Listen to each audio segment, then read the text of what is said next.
Okay, Sergeants, please start your recordings. PC recording is underway. Recording to the cloud, all set. Backup is ready. Good afternoon, and welcome to the remote hearing on fire and emergency management preliminary budget, fiscal budget 2022. Will council members and staff please turn on their video at this time? Thank you. To minimize disruptions, please place your cell phones, electronics to vibrate. To send testimony, please send testimony to testimony@council.nyc.gov. Once again, that's testimony@council.nyc.gov. Chair, we are ready to begin. Thank you. Good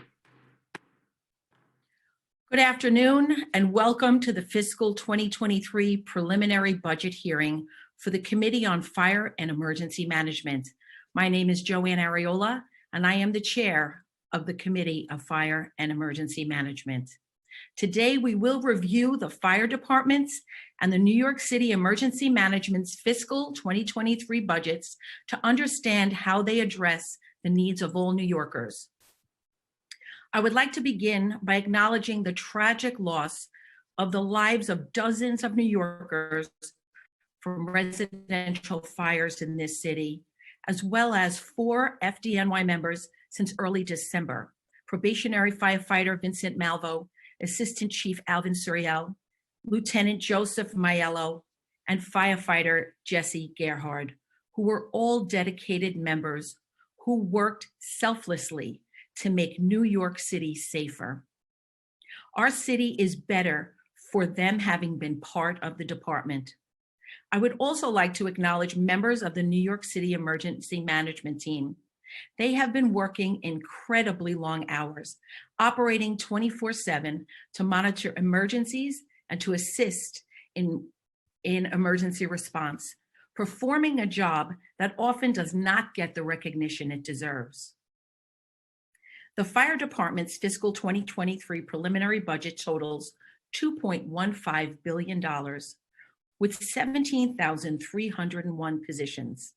The fiscal 2023 preliminary budget has undergone moderate changes, increasing $36.5 million since its adoption. The department has had 3 new needs for fiscal 2022, totaling $70 million. And federal funding supports the majority of fiscal 2023 increases, primarily from the State Homeland Security Grant and the Urban Area Security Initiative Grant. The fire department's fiscal 2022 through 2026 capital commitment plan totals $1.34 billion and supports 291 distinct projects. As we have a new council and are following the peaks of the pandemic, this committee is in a unique position to discuss how essential the fire department's mission is to the city and how it can be improved. With hundreds of fire and EMS stations across the 5 boroughs, we should assess the need for fire and EMS resources throughout the city to ensure a proper emergency response and continue to look at how to best improve operations through the expense and capital budgets. This is my first hearing with this committee, and I'm excited for what we will accomplish over this term. And I look to build on previous hearings about energy storage systems, the city's fire code, the city's preparedness for weather emergencies, as well as future oversight hearings. There were new needs in the November or preliminary financial plans, including $55 million for uniformed overtime, $18.3 million for EMS salary increases, and $4 million to rent additional ambulances.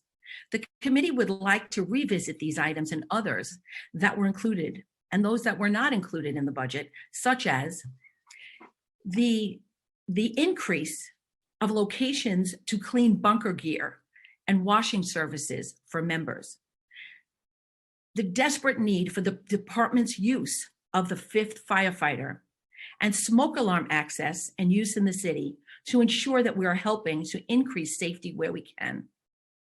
I would also like to discuss fire safety inspections, fleet services, vehicle maintenance, and the FDNY's contracting, as well as the Be Heard program. I would like to take a moment to thank our committee staff for their hard work. Our financial analyst, Jack Kern, our unit head, Isha Wright, our committee counsel, Josh Kingsley, our political analyst, Will Hongash, and my chief of staff, Phyllis Incerillo. At this point, I would like to recognize my colleagues that are on the call with us today. The council members in attendance are Councilmember Holden, Councilmember Schulman, Councilmember Felice, Councilmember Powers, and Councilmember De La Rosa.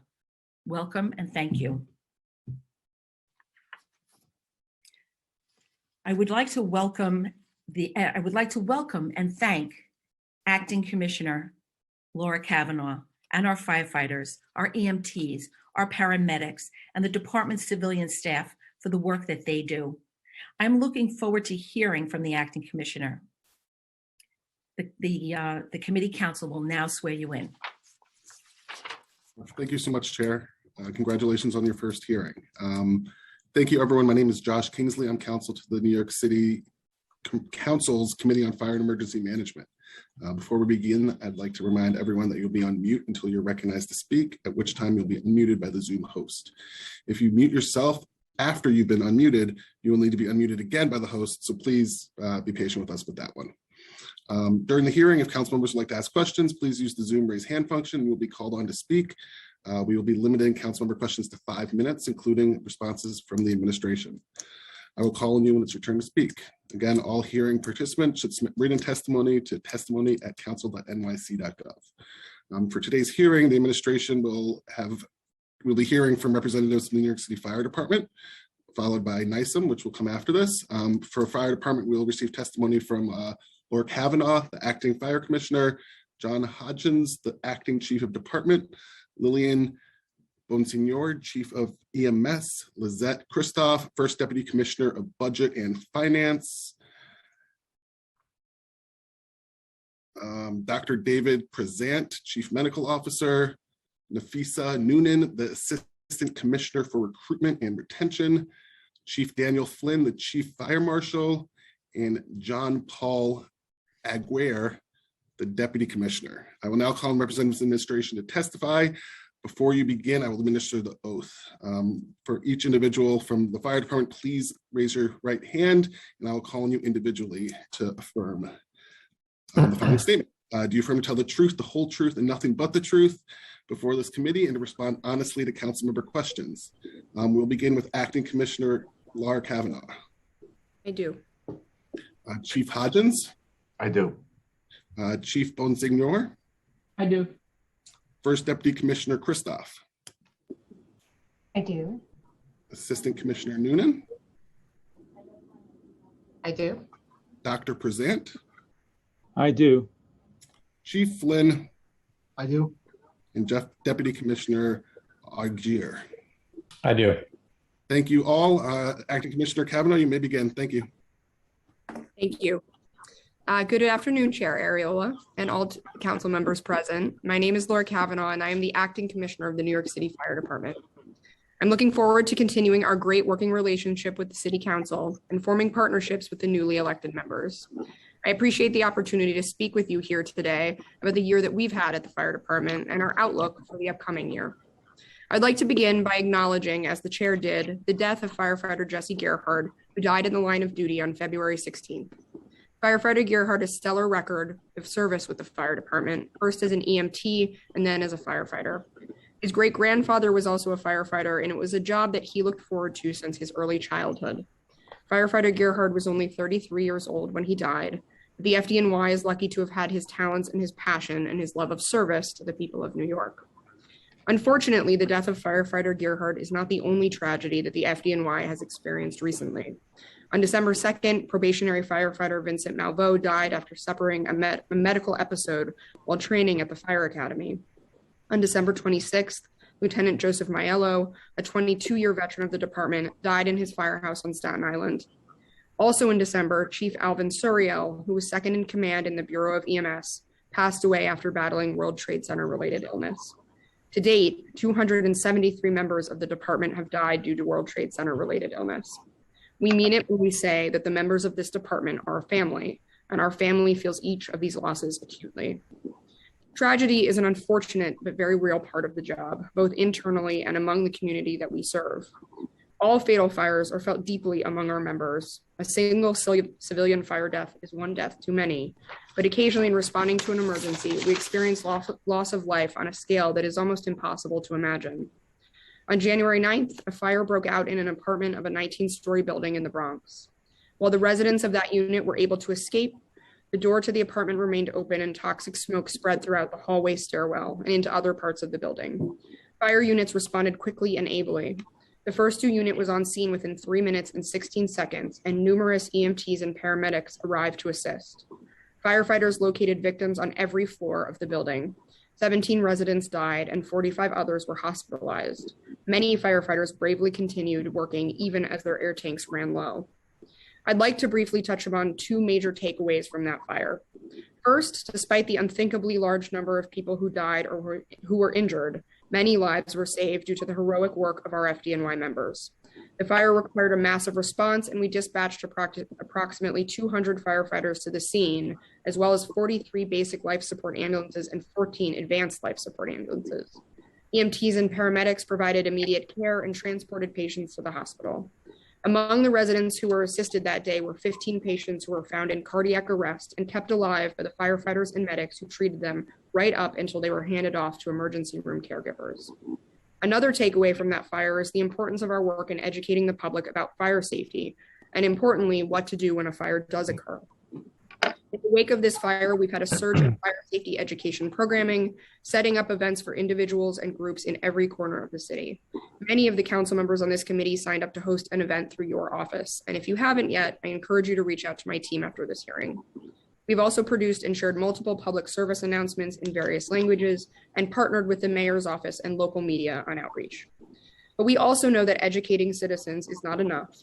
And through the New York City Fire Code, we require all residential buildings to maintain self-closing doors of apartments and stairwells. It is incumbent upon all building owners and landlords to make sure that their buildings are in compliance with those rules.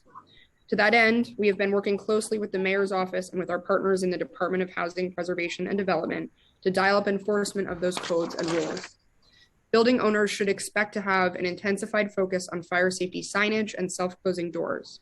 We continue to have engaging conversations with the council, our fellow agency, and the mayor's office to reduce the likelihood of tragedies of this nature. Like other frontline organizations, the ongoing pandemic has significantly impacted how we have functioned over the last 2 years.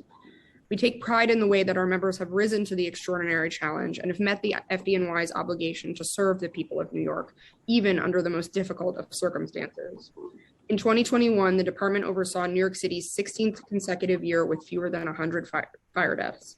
It is remarkable to think that as recently as the 1970s, the city regularly saw upwards of 300 deaths a year. In 2021, EMS members spent a second year on the front line of the pandemic, including as the Omicron wave swept through New York City.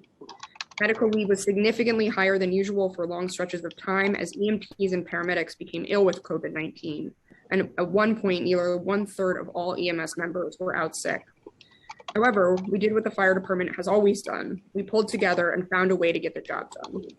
For the second time during the pandemic, we called upon our regional partners and the national ambulance contract, and we're appreciative to welcome mutual aid partners to help get us through this tough period.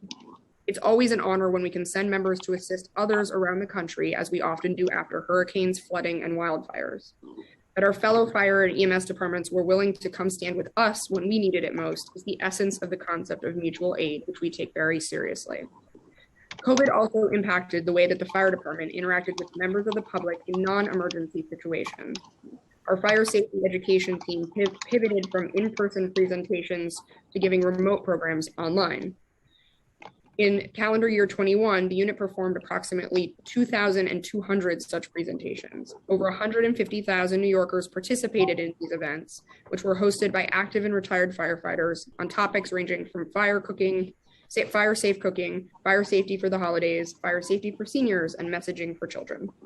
In 2021, we teamed up with fellow city agencies, training 2,300 frontline child welfare staff at the Administration of Child Services and coordinating with the Department for the Aging to conduct educational programs in over 400 senior centers. We worked with our partners at the American Red Cross to give away more than 15,000 smoke alarms, including 5,300 home visits. The pandemic has also driven some changes in the way that we have approached recruitment and retention during the last year. After firefighter classes were delayed in 2020, we recognize that a significant proportion of the existing civil service list for firefighter remains untapped, and we have taken steps to extend the period in which we can draw from that list. In 2021, we processed 2 graduating classes of probationary firefighters. 46% of the members who joined the department from those classes are women or people of color. This is a critical first step in making sure the department reflects the city that it serves. We've also introduced some additional efforts to further reduce candidate attrition during the wait times for processing. In July 2021, we launched a stair mill program at the Fire Academy at Randall's Island and at FDNY headquarters, enabling firefighter candidates additional opportunities to strengthen their strength and endurance skills so that they are well suited to achieve the required endurance levels of the academy. We also created the Probationary Firefighter School Prep Program, which launched in October of 2021. This prep course is offered to firefighter candidates who have completed intake and medical processing and focuses on improving and maintaining academic and fitness preparation ahead of entering the academy. Like most city agencies, in the mayor's preliminary budget, the fire department was asked to institute a program to eliminate the gap. We know how important it is to the people of New York that tax dollars are spent wisely and that expenditures are made thoughtfully. Tasked by Mayor Adams to find efficiencies, we took a careful look at our spending and were able to come up with several savings adjustments for a total savings of approximately $75 million over fiscal year 22 and 23. The largest saving among the fire department's PEG targets in this budget are an upward revision of projected EMS revenue and a vacancy reduction plan. We recognize EMS revenue above our previous target in the amount of $19.3 million in FY22 and $15.3 million in FY23 and out years. This reflects an increase in the number of transport that we perform and will not require any change in rates. The department will also implement a civilian vacancy reduction plan that will save nearly $13 million in FY22 and out years. We will eliminate nearly 50% of all city-funded civilian vacancies. While we recognize that this is not an easy task, we will do so while ensuring that we do not impact service levels.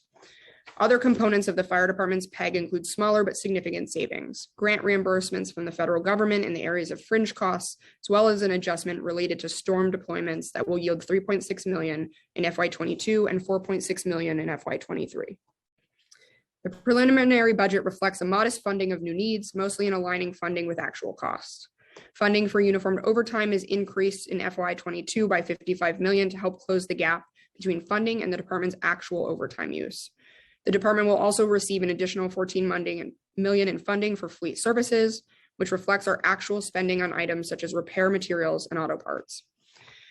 As was already mentioned by the mayor in connection with his subway safety plan, the city will expand the Behavioral Health Emergency Assistance Response Division, or BHERD, pilot. BHERD teams use physical and mental health expertise to respond to individuals experiencing crises, to de-escalate emergency situations and provide immediate care. EMS members work in this program with colleagues from Health and Hospitals, the Department of Health and Mental Hygiene, NYPD, and the Mayor's Office of Community Mental Health to provide care and coordinate support for patients presenting with mental health and substance use challenges. We also pay particular care to the mental health needs of members within the fire department. EMTs and paramedics continue to experience the front lines of COVID and other crises in the field every day. Firefighters put their own lives on the line and experience trauma responding to fires and medical emergencies. And our entire staff, uniform and civilian, are bearing the weight of the pandemic, of disruptions to their normal lives, and of current events around the world that hit close to home. Our counseling services unit maintains a 24-hour hotline so that members have the option of speaking with a live counselor at any time of the day. In 2021, CSU added 92 EMS-trained peer support counselors who proactively visited firehouses and EMS stations. The department continued performing targeted outreach to members who were quarantined or isolating with their families. CSU members played a critical role in the aftermath of the tragic Twin Parks fire in the Bronx, providing support for members who experienced trauma. We take this effort very seriously, and we know that in addition to providing top-notch physical care for our members, it's also critical for us to provide mental health support. Finally, this weekend is daylight savings time. I'd like to take this opportunity to remind all New Yorkers of a phrase that the fire department likes to emphasize: change your clocks, change your batteries. This is a good time to test the smoke alarms in your home and make sure that all are in working order. Change the batteries if necessary. If the alarm is not working, it is time to replace it. By taking this small step, you may save the lives of your family members or yourself. Check out fdnysmart.org to find safety tips.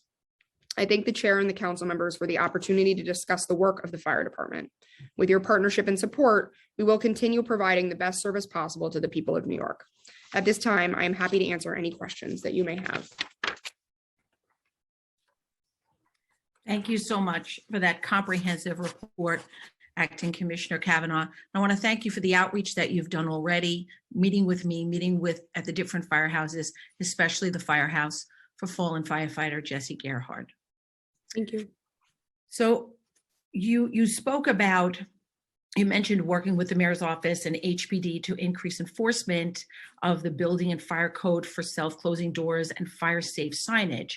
Now, my district, as well as my colleague, Councilmember Felice's district and many others, we have a lot of HPD run buildings where, you know, tragedies have taken place because they don't have the inspections that they need, and it isn't as often as it should be.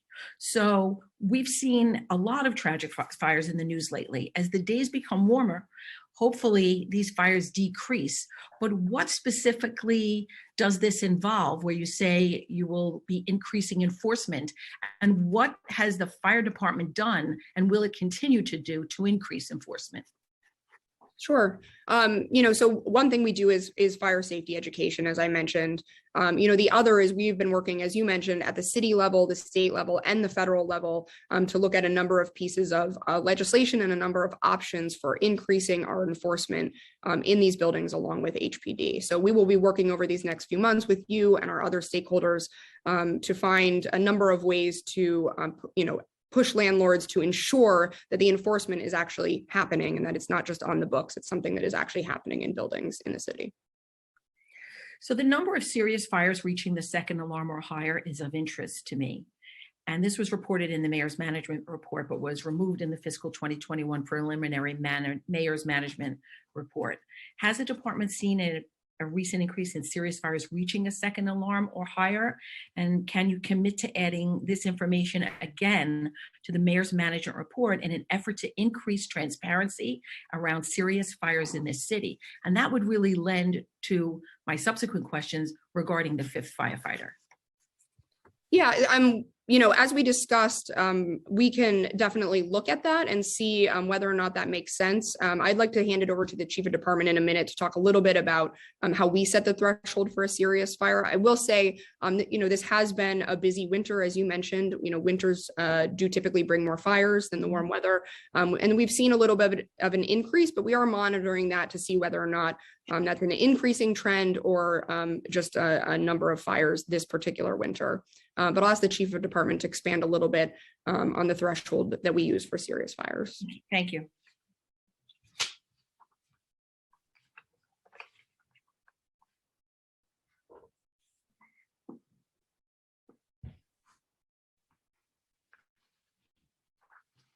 Okay, hold on a second, Chief. We need to unmute you. Apologies. I got you.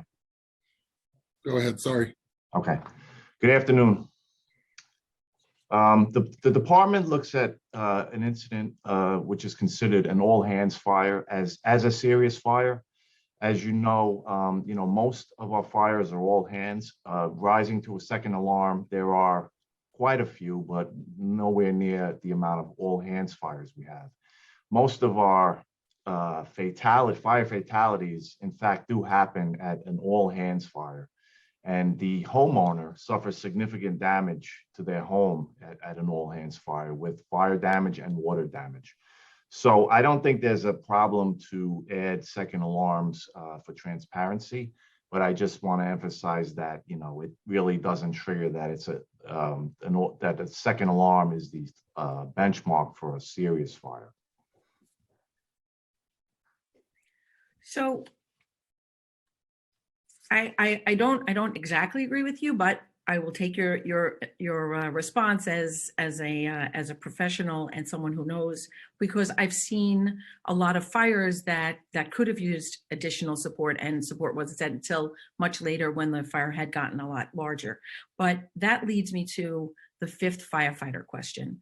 In the fiscal 2023 preliminary plan includes savings of $5.4 million in fiscal 2022 for removing the fifth firefighter from 20 select engine companies.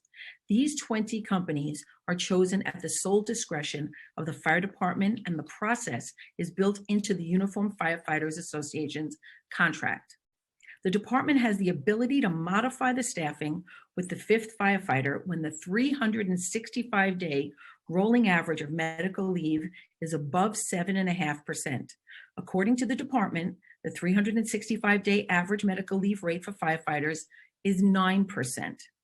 These 20 firefighters will be reassigned to different engines around the city.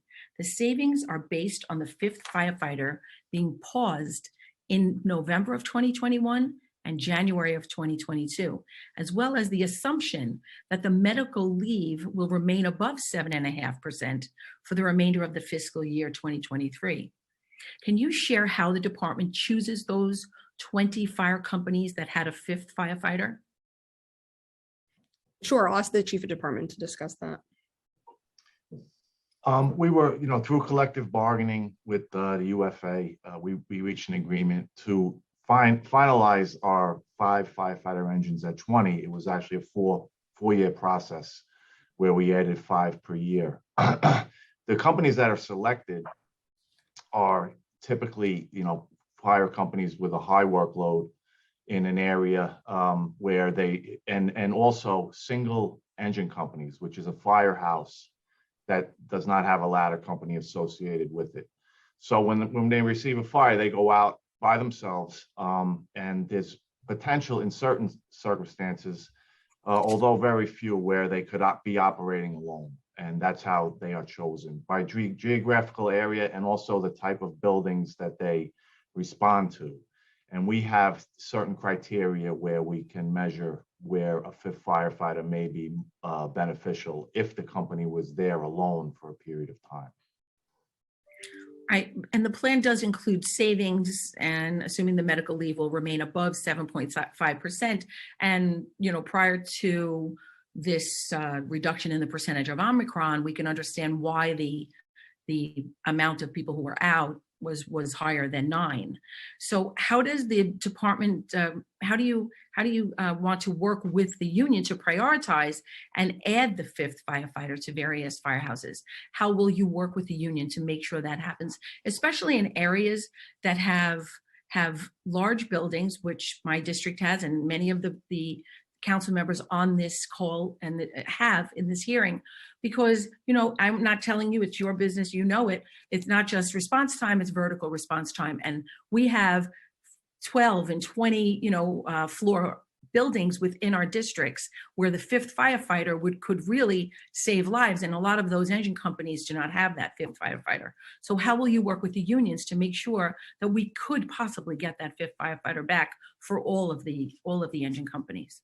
Yeah, we definitely do work with the union and are going to continue to work with the union to lower medical leave. So, that's a projection by OMB, but if we do drop below that projection, we will return the fifth firefighter to those 20 companies. And so we'll certainly be working with the union to see if there are ways to lower medical leave and get below that threshold and meet the contractual requirements so that we can return the fifth firefighter. And as you heard the chief mention, and he can expand upon that, when medical leave is above 7.5%, and we are required by the contract to remove the fifth firefighter, we do assign additional resources often to those jobs in order to ensure that there are enough members on scene to address the condition that they're responding to. Okay, just to get back to Chief Hodgins, you mentioned certain criteria to determine where the fifth firefighter is beneficial. What specifically are those measures to evaluate the need for the fifth firefighter?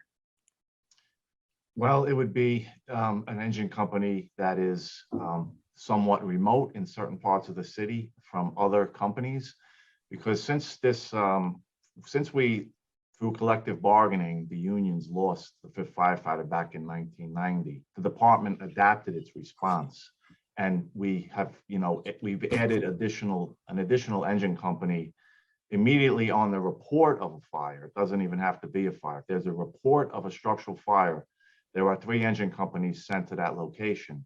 So the first two engine companies team up. So that's a total of 8 firefighters that work to get the initial hose line in operation. So, but the criteria for the 5th firefighter is really workload and the type of buildings in their response area, as well as some geographical concerns as to how far the other companies are located from that firehouse. Thank you. Thank you very much. At this point, I'd like to ask any of my colleagues. I know various colleagues have their hands up if they would like to ask a question. Councilmember Powers, you may go ahead. Thank you, and thanks to Chair Ariola. Thanks to everyone from FDNY for your testimony and all the work that you're doing and all the work that your members are doing here as well. I have a couple of questions. I want to note in your testimony, you talked a little about the education and the component. And certainly in the wake of the fire in the Bronx, which was a tragedy, we heard a lot about and we heard the sort of the mechanisms like the door should auto close and things like that. And I think a lot of us are looking at that. We also, I think a lot of us learned the behavioral things that we maybe didn't know or forgot or need to be reminded of when it comes to closing the doors behind you and other things like that. And I remember famously in my Catholic school education, getting the stop, drop, and roll and getting the other sort of fire safety training. But I just wanted to get a better understanding of what we're doing right now, maybe in the school setting, especially when it comes to young New Yorkers, in terms to teach them about what should be happening in a fire and what extent we're doing that, what grades, things like that. Yeah, we most definitely go into schools. I think that's, as you pointed out, a really important space for us because, when people are young, like many of us, stop, drop, and roll and close the door sort of become ingrained. And that's a really important thing in terms of once a fire actually happens, you need something that's already muscle memory because in that moment of panic, it's going to be very hard to assess what to do. And certainly in New York, it's a particularly complex city, right, with particularly complex buildings. If you live in a fireproof building, sheltering in place is appropriate. If you don't, evacuating is appropriate. And so, really understanding where you live, what kind of building you live in, what kind of emergency it is, and what to do is really essential. So we do a lot of work with kids, but we would definitely like in the wake of this fire to do even more. Because we think that that's a really, rich and important place where all New Yorkers can learn about their building and get some sort of lessons ingrained for life that might help them and their families. And what grades are you doing it right now, or what school settings are you doing it right now? And then what is well, I guess let's start there. What grades are you doing it right now? So we do all grades, at the request of principals, we will come to any grade. We do, aim for slightly younger kids if we're doing proactive outreach, but we do all grades all over the city. So there's no required training, but principals can request it. You'll come in and do it for them if upon request. How many staffers do you have dedicated to that? So we have a relatively small dedicated unit that includes retired members, but we can dispatch local companies as well when they're requested. So we use our day-to-day operational resources if they're available to fill in where the fire safety unit may not have enough people. Is there any requirement at all around training, education in the school setting? There is not a requirement that I know of. Okay. And so it's all sort of not mandated, but right now it's volunteer, or you have a good principal who thinks about this, they can get your teacher, I guess, or something, they could get in and invite you to come in. And do principals know how to take advantage of that? Like what is the mechanism by which principals They do. Our community affairs does quite a bit of outreach with principals in schools. And so, they are notified regularly of this. And then some, we have an ongoing relationship with, we have an FDNY high school also ourselves. So there's some schools where we have a really lengthy ongoing relationship with community affairs and we're there regularly. We also often go into schools for recruitment as well. So we often try to pair those two things. But it does depend somewhat on the neighborhood and the principal and their level of interest in having us in the Got it. classroom. And do you have any data on where principals are requesting, like what neighborhoods are coming from or where they're coming from? We don't, but we can get that. Yeah, it'd be helpful. And my last question is just, what is your budget for that in this fiscal year? So we have about $1.5 million that the FDNY Foundation actually allocates towards this. And then if the local companies are responding, that's just absorbed into our regular operational costs. And do you have any sense if you wanted to do it for every fifth grader, I'm making this up, but every fifth grader in New York City public schools, what the cost of that would be? I think I don't have an estimate. We could get it to you, but I think that we could do it, in every elementary school with a small expansion of our existing budget. Because between operations and the fire safety education unit, I think that we could get a quite wide reach throughout the city. Okay, and that money right now is just coming from the foundation right now? Correct. Yeah. Okay, appreciate it. Thank you. My 5 seconds, I'll give back to the chair. Thanks to Chair Ariola for giving me time. Thank you. Thank you. Okay. Thank you. Appreciate the questions. I just have one final follow-up question on the fifth firefighter, and then I'll move on. I just wondered how much it would cost, and does the department believe it will improve safety in the city if the fifth firefighter is reassigned to the firehouses? I don't believe we have a total cost. It is quite large, and we can get that and send it to you. It's quite significant. But as the chief mentioned, we do assign additional resources and have since the 1990s when this was initially removed. So we believe New Yorkers are as safe as they have ever been. Okay, so we're going to stay in the vein of fire safety.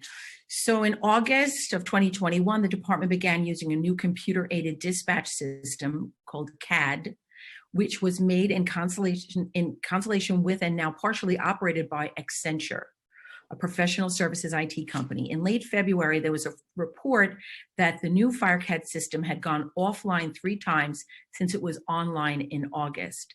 The $11.6 million that is currently in the budget to support the program is for 24/7 support from Accenture. The program being online is essential. It helps dispatch first responders to respond to emergencies in a timely manner. Would you know what caused the system to go offline? So I don't have the specific causes. We can get into that, but it is part of our business process to know that, like any large software system, we are going to have planned offline time and sometimes unplanned offline time. And we have built redundancies into our business process so that when we do either need to take the system offline ourselves or there's another reason it goes offline, that we can keep answering 911 calls expeditiously. So there have been no operational impacts to those offline times. Okay, and have any steps been taken to avoid the system from going offline again? Like, did you revisit it with the company and find out why and took steps? Yeah, we always do an after action. We always understand whether it was planned or unplanned, why the system went offline, and we always ensure that if there are upgrades necessary, that those are made right away. Especially with any new system, you're going to have changes that you want to make in that first year, and we've done so with Accenture. Right, and when it does go offline, how are the units dispatched from Fidney? I will defer to the Deputy Commissioner for IT.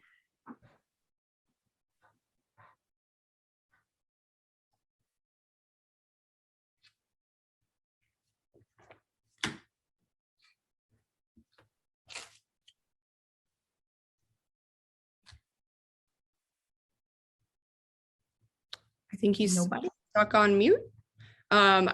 I can say in short, we have a manual process for both fire and EMS that ensures that they can always dispatch. Hello.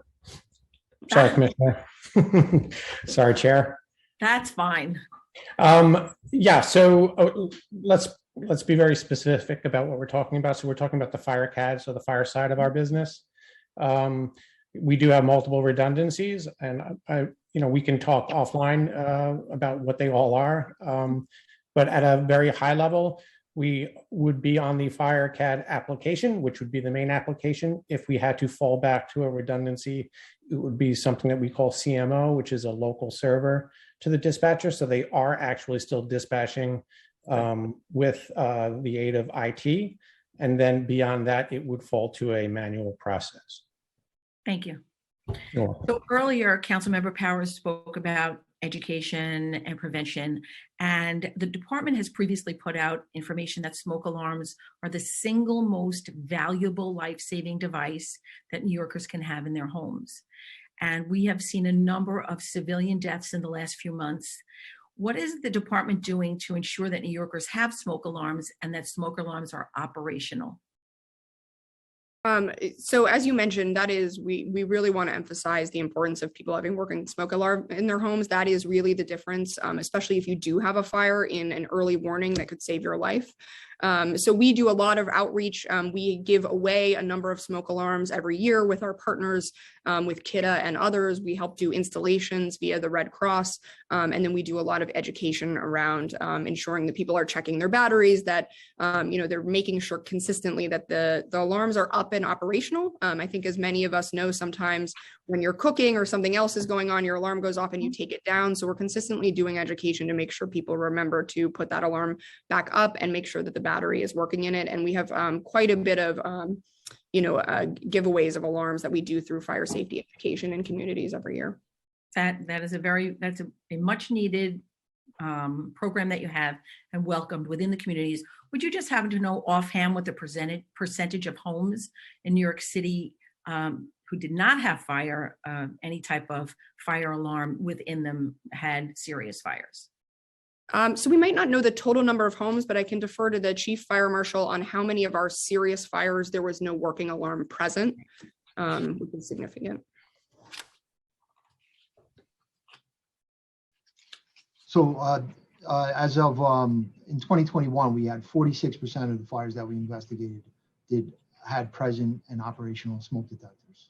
As the commissioner stated, there are other times where we find the smoke detector is present but not operational. That's actually 14% of the time. So to answer your question, Chair, the time when we have it present and operational is 46% of the time. Thank you. I will yield my time right now to Councilmember Holden, who has his hand up. Thank you, Chair. Thank you so much for this, and thank you, Commissioner. Just a few questions on the starting salaries from EMT workers versus firefighters and paramedics. There's a starting salary of $39,386 for an EMT worker. Has the department ever looked at pay parity? Like, what would it cost to have an EMT worker as the same starting salary as a firefighter? Have you looked at that at all? Because after 5 years, the average pay for a firefighter is over 85,000. For an EMT worker, it's less than 60, which seems to be a problem, I would say. Try to make a living on $39,000 in New York City. So have you worked on the numbers on this? What would we'd have to put in the budget extra to bring pay parity to EMT workers?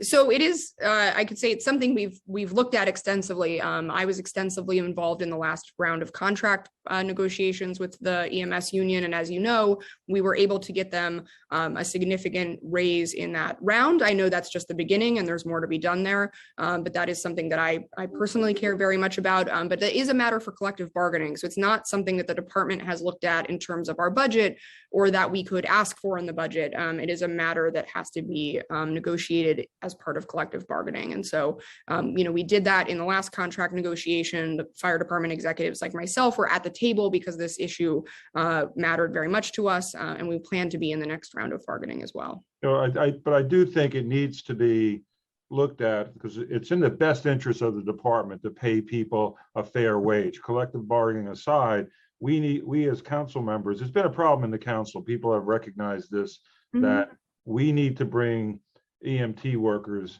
up to a living salary. And right now that is not. And even after, like I mentioned, 5 years, there's quite a difference between a firefighter. And we just learned about the EMS workers, what it means during the pandemic to have the personnel, on the job and what they provide for New Yorkers, life-saving emergency service that is crucial, especially during the pandemic. So we did learn a lesson, and I think we should address that in the upcoming budget.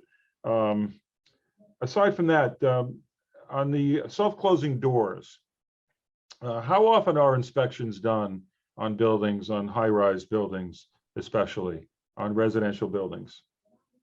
And who does them? Yeah, I mean, I can only speak for the fire department. Obviously, there are a number of agencies that inspect buildings in the city of New York. We have an algorithm that our field units use when they do their building inspection regularly during the week that determines which buildings they go inspect, and it's based on risk.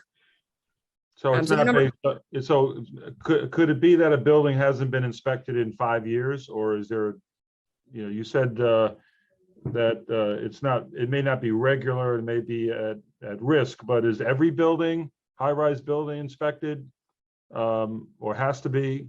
I would have to go back and see, what the average number of years are that go by. The algorithm is based on the risk of the building. And so those riskier buildings are inspected more frequently than those that are low risk, which might be something like new construction.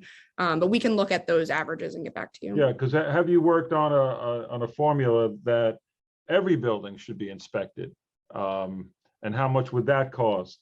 And do you work with the Department of Buildings? Do they inspect for that? Or is it just the fire department? We'd like to know that, because that's an important feature to bring to the budget table. Because if we do see these catastrophic fires, that because a door didn't close, I mean, that's an easy fix, and that's an easy fix by just sending an inspector to check it, or requiring, even if it's self-certification, like let's say the building has to prove, the landlord has to prove that these have been installed and they're working to some, maybe an architect or someone else. But there's ways to address it, rather than just, if we don't have the personnel, then maybe we need to hire the personnel.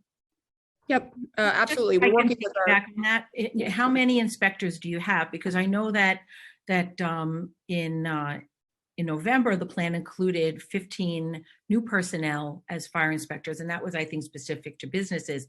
But are they also used for this type of inspecting? And if they are not enough, to Councilmember Holden's point, are there plans to hire more inspectors? So we're actually significantly under headcount in our inspector workforce right now, and that's due to the pandemic. They experienced some significant losses during the pandemic.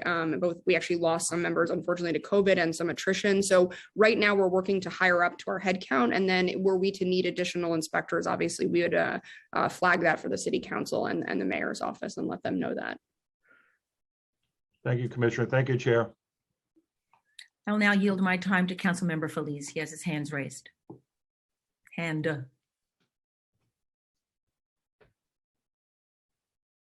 you so much, Chair Ariola. Good evening, good afternoon, everyone. I'm Councilmember Oswald Feliz. I want to start by thanking the FDNY for the work that they do in our city. I represent the 15th Council District in the Bronx, a district that was affected by the devastating Twin Parks fire. And that day we saw firefighters running towards danger, running towards a building filled with smoke to save the lives of innocent people that they had never, ever met. And for their work, our entire city is extremely grateful and thankful and very lucky to have, the FDNY on our side. Thank you. Yep. I have a few questions that are aimed at helping develop future fire safety legislation. Earlier today, my colleague, Councilmember Keith Powers,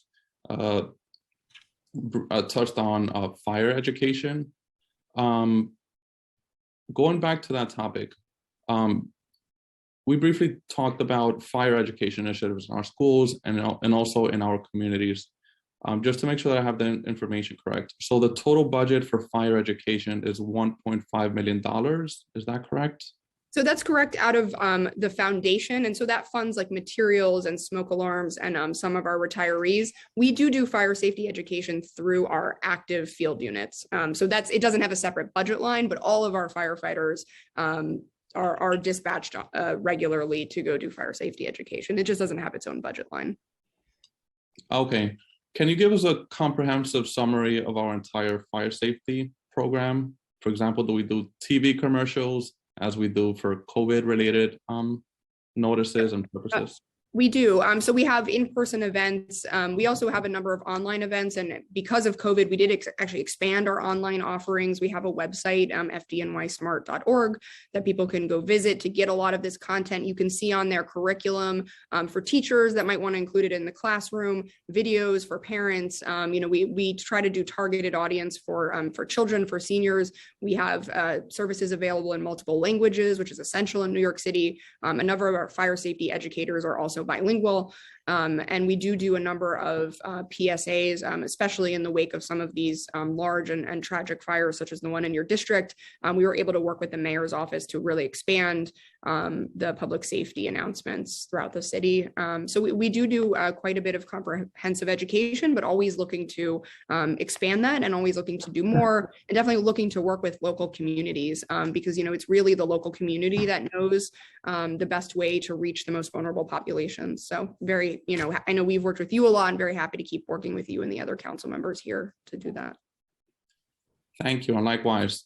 Second question. So we've had a lot of fires in our city, especially this year, and many of them have had different causes. Some of them, like the one in my district, due to the use of space heaters. Others due to the fact that some families or some people are bringing electric bikes to businesses and leaving batteries charging overnight. We actually had a similar fire in my district earlier this year. So just curious, what would you say are the top 5 causes of fires in our city? And I guess we could just talk about fires this year so far. What have been the 5 top causes? Yeah, so I don't think we've yet compiled it for this winter, but typically the top causes, as you mentioned, are things like overloaded electrical outlets, cooking, accidents, smoking. Those are typically the top causes of fires. We will look, when this winter is over, we'll look to see if there are any particular trends. And we actually do release every year the top causes from the prior year so that we can help inform our education and target it where there might be emerging causes. And as you mentioned, while things like cooking and electrical are common year to year as the causes of fires, we are looking closely at e-bikes, which are an emerging concern for the fire department, especially the aftermarket batteries or multiple bikes being charged on a single outlet that isn't really equipped for that much power. So that's something we're monitoring really closely because we are seeing a spike in those, and we'll definitely probably be coming back to the council to let you know what we found and what we might be able to do about it to prevent that from being an emerging cause of fires. Thank you. And final topic, moving on to self-closing door inspections. How often does the FDNY conduct self-closing door inspections, if at all? So I can't speak to the self-closing door aspect specifically. As I mentioned, we have a risk-based algorithm and we inspect buildings based on the risk involved. I would say that there's always one challenge of any inspection is we can't get into individual homes or individual apartments. And so that always becomes a challenge when we're inspecting something like a self-closing door. Whether or not someone is home may make the difference in whether or not we're able to check an individual apartment door versus, say, a stairwell door, which we would check if we were in the building. So that's what, we are working with HPD and other agencies, and obviously yourself, on some additional legislation and some additional ways to help work with landlords to actually check those. If I can just interject, Acting Commissioner, what is the fire department doing compared, away from HPD, away from what the city council could provide in funding, but what are you doing with your current budget to ramp up these inspections? They obviously need to be made.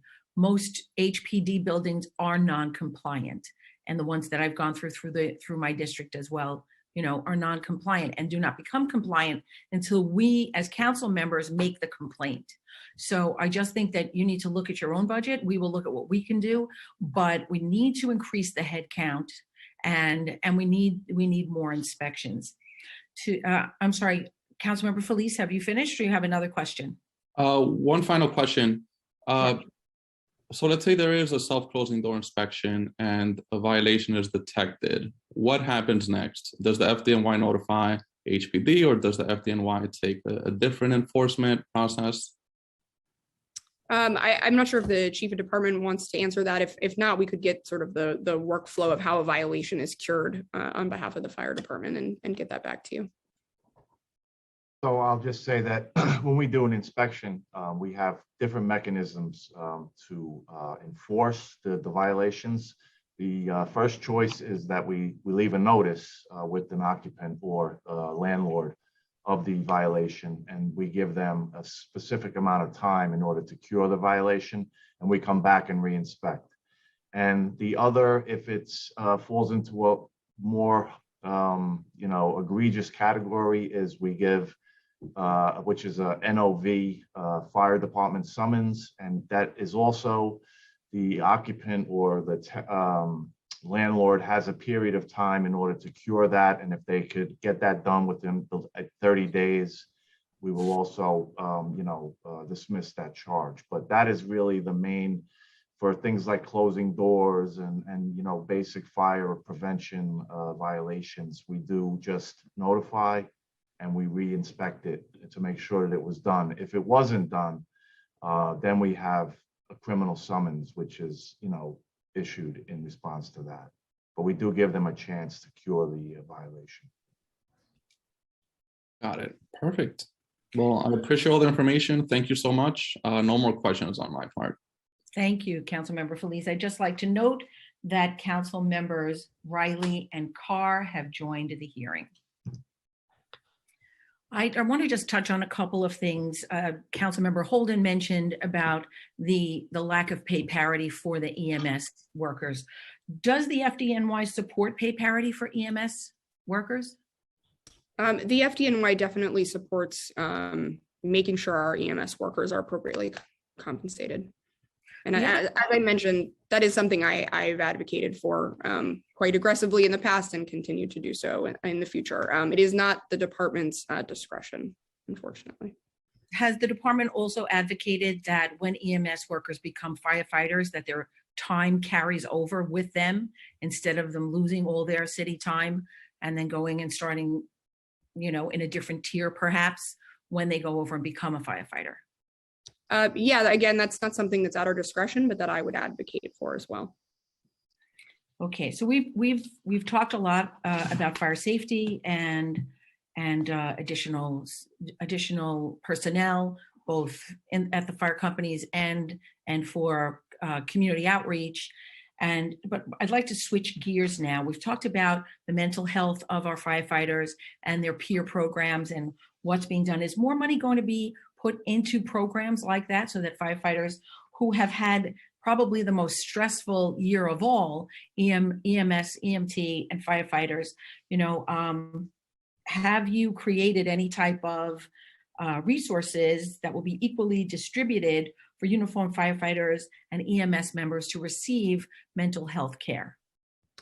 Yeah, we do continue to increase the resources there. We did add an additional counselor this year. Also, as you mentioned, EMS has a differing set of benefits from the firefighters due to their separate contracts. And so we've added a couple of programs, including covering the cost of co-pays for our EMS members in order to find other ways to help EMS and their EMTs and paramedics obviously have been through just a tremendously difficult couple of years with COVID. And so we've tried to find a number of ways to help ensure they can access the same level of care as our firefighters. And it's something that actually, the union is a great advocate on, and we meet with them regularly and continue to hear from them about additional resources that we can put into CSU specifically for EMS, including some additional EMS officers and peer counselors. Okay. So the National Institute for Occupational Safety and Health conducted 2 studies that concluded that firefighters face a 9% increase in cancer diagnoses and a 14% increase in cancer-related deaths compared to the general population. What is the department doing to decrease those figures with firefighters?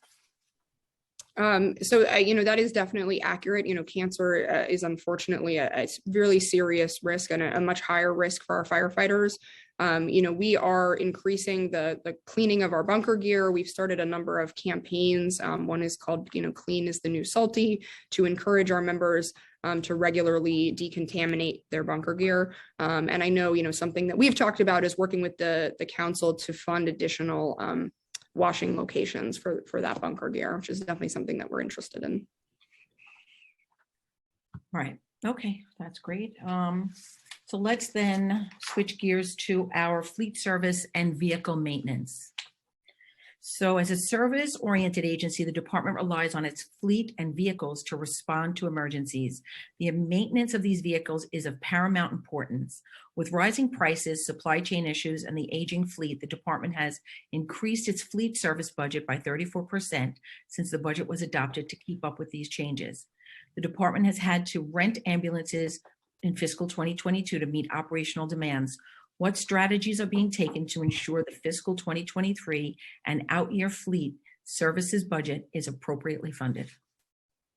So as you mentioned, the supply chain issues that are affecting so much of the country have been very impactful for us in fleet. We have found some creative ways to make it through this period through rentals, but it continues to be a challenge that we're on top of. I'll hand it over to Commissioner Kristoff if she wants to add anything about the additional funding that we've put into fleet to address these issues.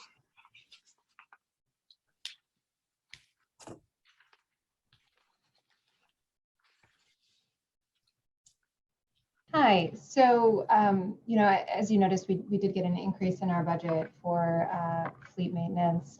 A lot of that is actually in line with what our spending in fleet has been sort of historically, with the exception of the ambulance rentals.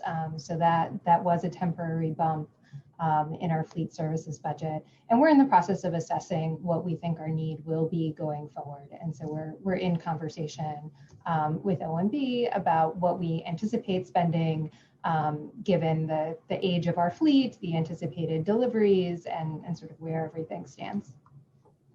Thank you.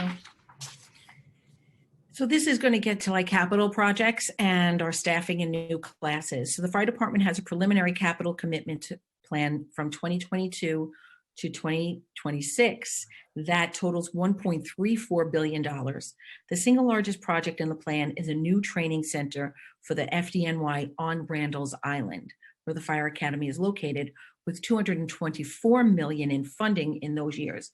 Can you please provide more information on this project? What changes will occur? Larger class capacity, technological upgrades, and is the department's constructing any new firehouses and EMS stations? And if so, where and how were these locations determined? So when it comes to the academy, I mean, the answer to your list of does it include those things is yes to all of those. I know that you've been out there and I know you're going to come visit us again. We have a footprint with some buildings that are really aging and really could be better utilized. We need much more additional classroom space. We need a lot of technical training facilities.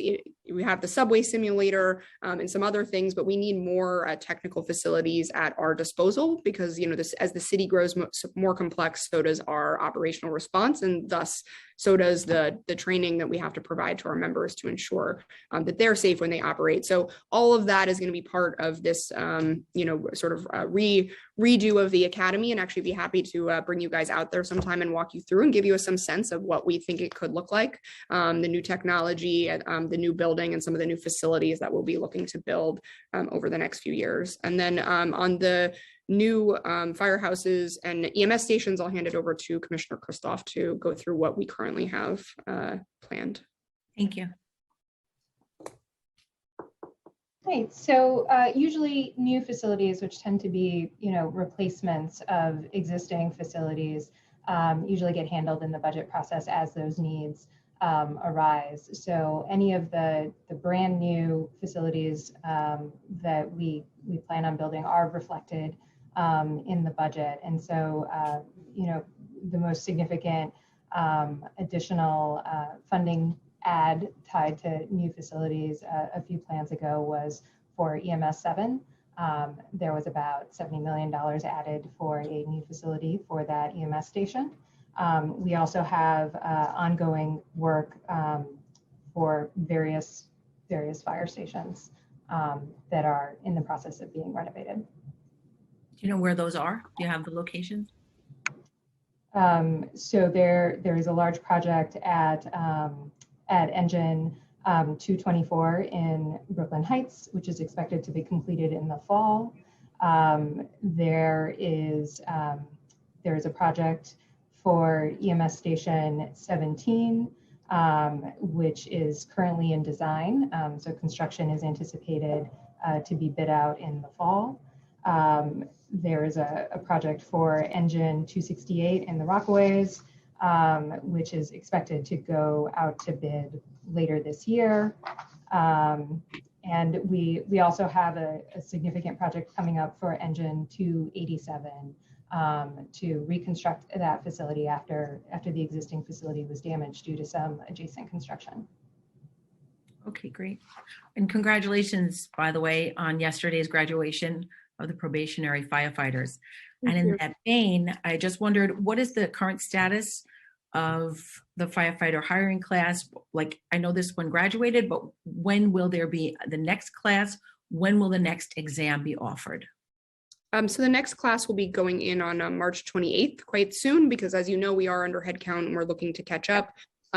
We're not quite sure at this time when the next exam will be given, because we do need to extend this list because it was not utilized during the pandemic. So we can get back to you once we have a date for the new exam, but it will be a couple years out. We still do have a significant portion of this exam of members on the list of this exam that we need to work through. Okay, and what is the department's goal for a head count? What do you see as the goal?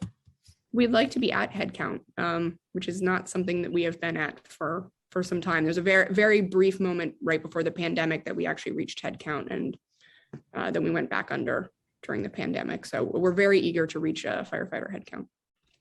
Okay, great. I just want to mention that Councilmember Yeager has joined the call. And also, as long as we're talking about firefighters, I'd like to talk about the EMS, and that the department offers an exam that gives members opportunity to become a firefighter. As this is moving members from one area of the department to another, this will clearly have a big swing on staffing levels. As the department is currently overstaffed at EMT and understaffed in uniform levels, is this transition happening soon? And how will the department backfill EMS positions and ensure services are not negatively impacted? So the promotional exam, as it's called, from EMS to fire, is given around the same time, right before the open competitive exam. So one was given fairly recently, and that list has for the most part been exhausted. So another one won't be given for some time. So right now that is not, you won't be seeing a number of people moving from EMS to fire. We are looking at there were significant, impacts, as you mentioned, when we move a number of people from EMS into fire all in once in these large classes of 300. So we are looking towards the future to see if there's a different way to do this that does not have so much impact on EMS when that exam is given. And we have a number of years to plan for that. So we're starting that planning now. Okay, great. I want to make mention that Council Member Brewer has joined us. And Josh, if you want to check with the council members if there are any questions they'd like to ask. Sure, if council members, please use the Zoom raise hand function if you want to ask any questions of this panel. I see Councilmember Holden's hand is raised. Go ahead, sir. Yes, thank you, Chair. Back to the EMS workers, Commissioner.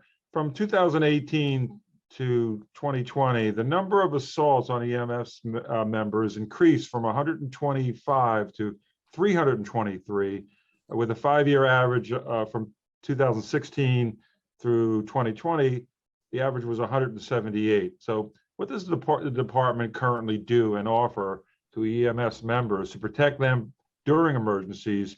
For instance, are there training sessions offered? Yeah, I should say that we take this incredibly seriously. Any assault on one of our members, is absolutely unacceptable. And I will hand it over to Chief Bonsignor to talk a little bit more about some of the additional measures we've taken to address that.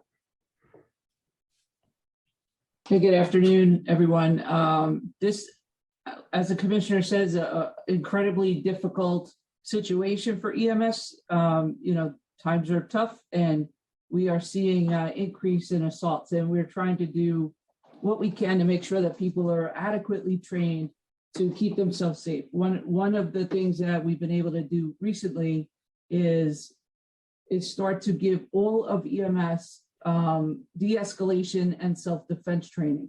So we're in the process of doing that now. We expect that the entire EMS service will be trained in de-escalation and self-defense by the end of next year, this year. What about 2021? We didn't get the numbers for 2021. Has it still continued to rise in the assaults on EMS workers? Yeah, we've continued to see EMS workers be, assaulted, and we continue to also lobby for those people who injure or assault EMS people to be prosecuted, according to whatever laws exist that, prevent. When we have assaults on EMS people, there's a, felony assault with up to 7 years imprisonment. And we encourage, everybody to get behind making sure that people are held accountable.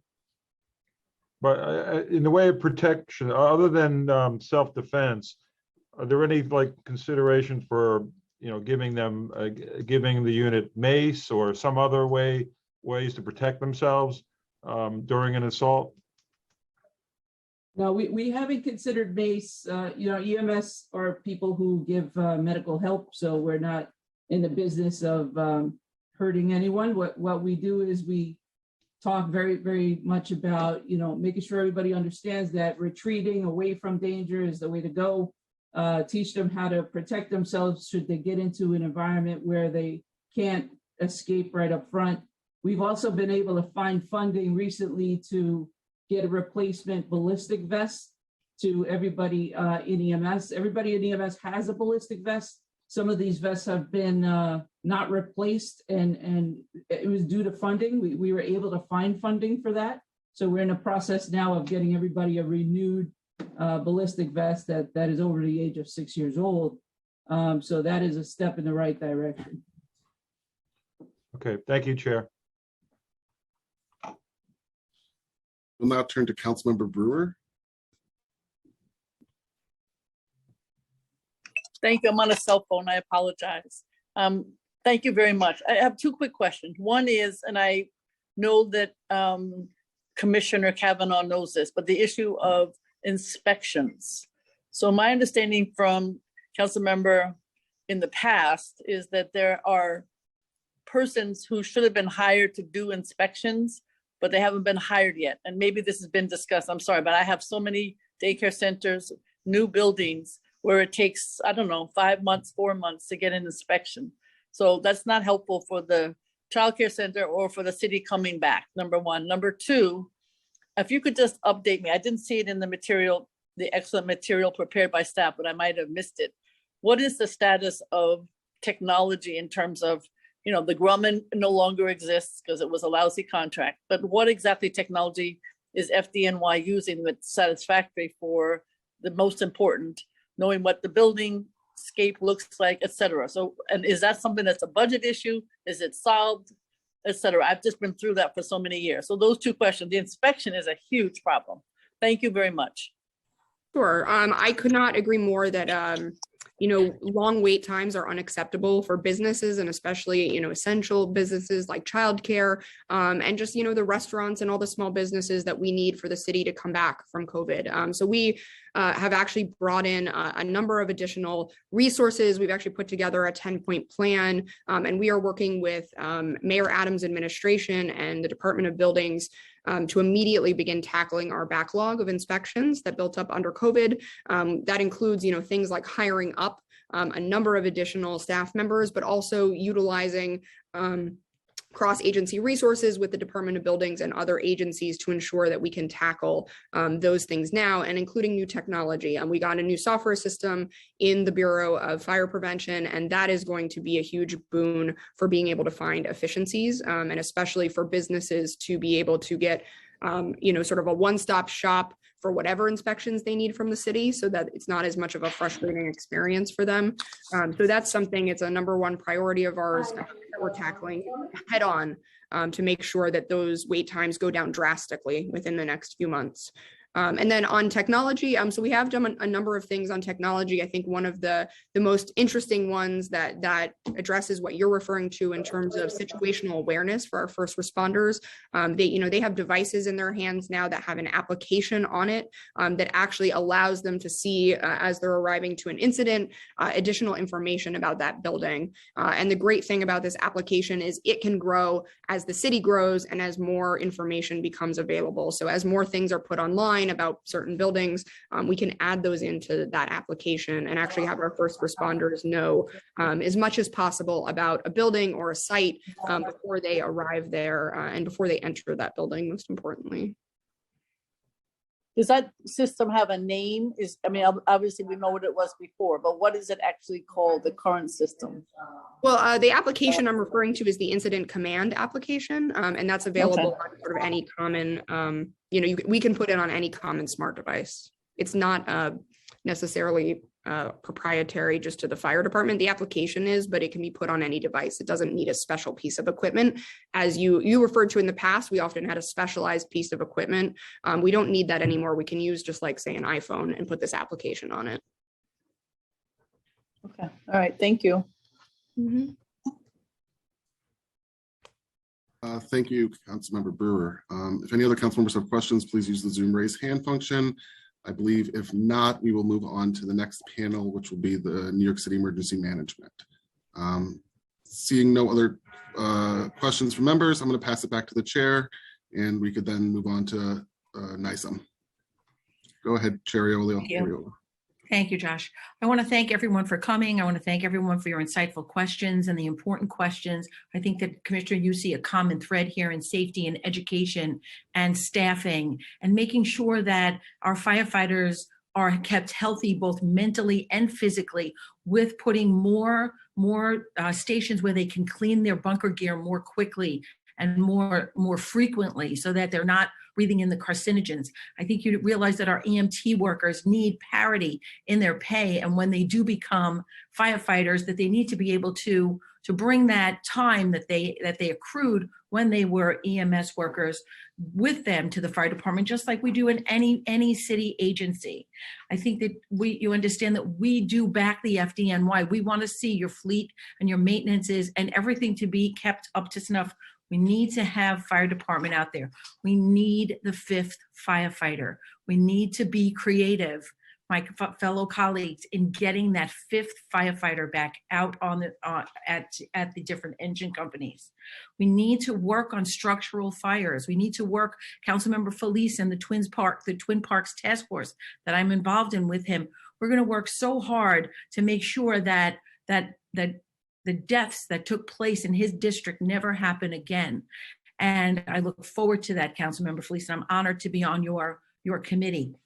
We need to work together. We need to make sure that the fire department is getting what they need. But more importantly, to speak to what Councilmember Brewer said, we need to make sure that when funding is appropriated, that it is spent and people are hired and people are put out to do what they need to do. And it's not just sitting in a pot somewhere or people waiting to be called from a list.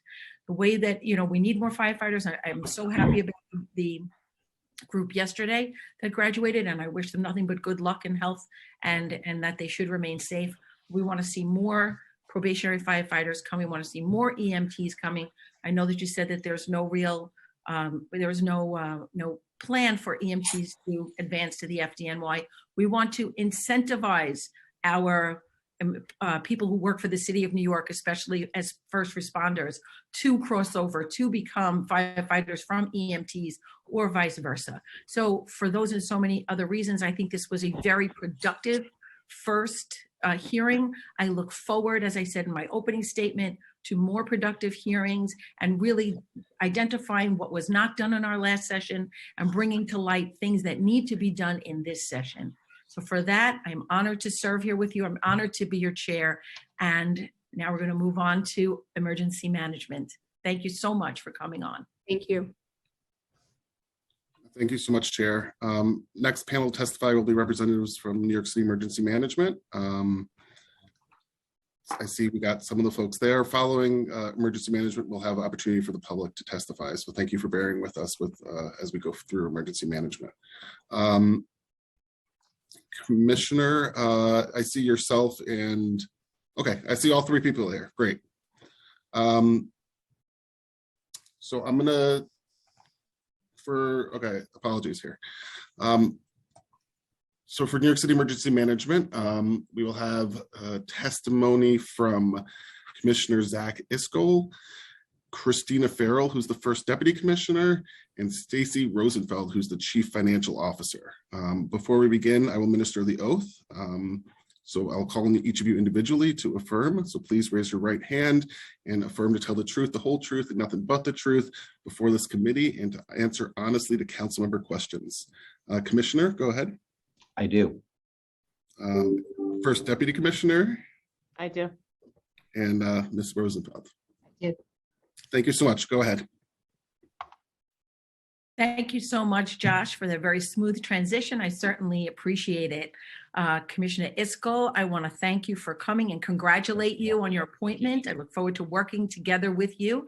I appreciate you coming out to the district and meeting with me with Deputy Commissioner Farrell, and really, letting me know that you want to be hands-on in the community that, for the 5 boroughs. I've seen that you've met with all the local stakeholders. I really do appreciate that, including FEMA Region 2, NYCHA, which is very important, New York City Water, the fire department, and the Mayor's Community Assistance Unit, which is a place where I used to work. So that's important to me. With the knowledge from these conversations and being new on the job, and we get that, a lot of us are new as council members, for a few weeks, what have you learned through these conversations, and what are your plans for the New York City Emergency Management Agency as a commissioner? Great. Good afternoon. Apologies, Chair. I'm sorry to interrupt here, but Commissioner, I'll just give you the opportunity to make your prepared testimony if you'd like. I'm sorry, I think that. Jump right in. Apologies there for not being clear, but yeah. No worries. And Chair, let me just say, any chance I have to come out to Lenny's Clam Bar, you got me. So I'm always in. You got it. Well, good afternoon, Chairperson Ariola and members of the Committee on Fire and Emergency Management. I'm Zach Iskol, Commissioner of New York City Emergency Management. I'm joined today by my first deputy, Commissioner Christina Farrell, and our Chief Financial Officer, Stacy Rosenfeld. Before I get started with my testimony, I do want to just take a moment and acknowledge the passing of Chris Esposito. She was the wife of former Commissioner Joe Esposito, one of my predecessors here in this office, who left enormous shoes to fill. Chris was a member of the Nysom family for many years. She was really beloved by all. When we got notice of her passing, you could feel it and hear it in this building. And her passing leaves a hole that will be impossible to fill.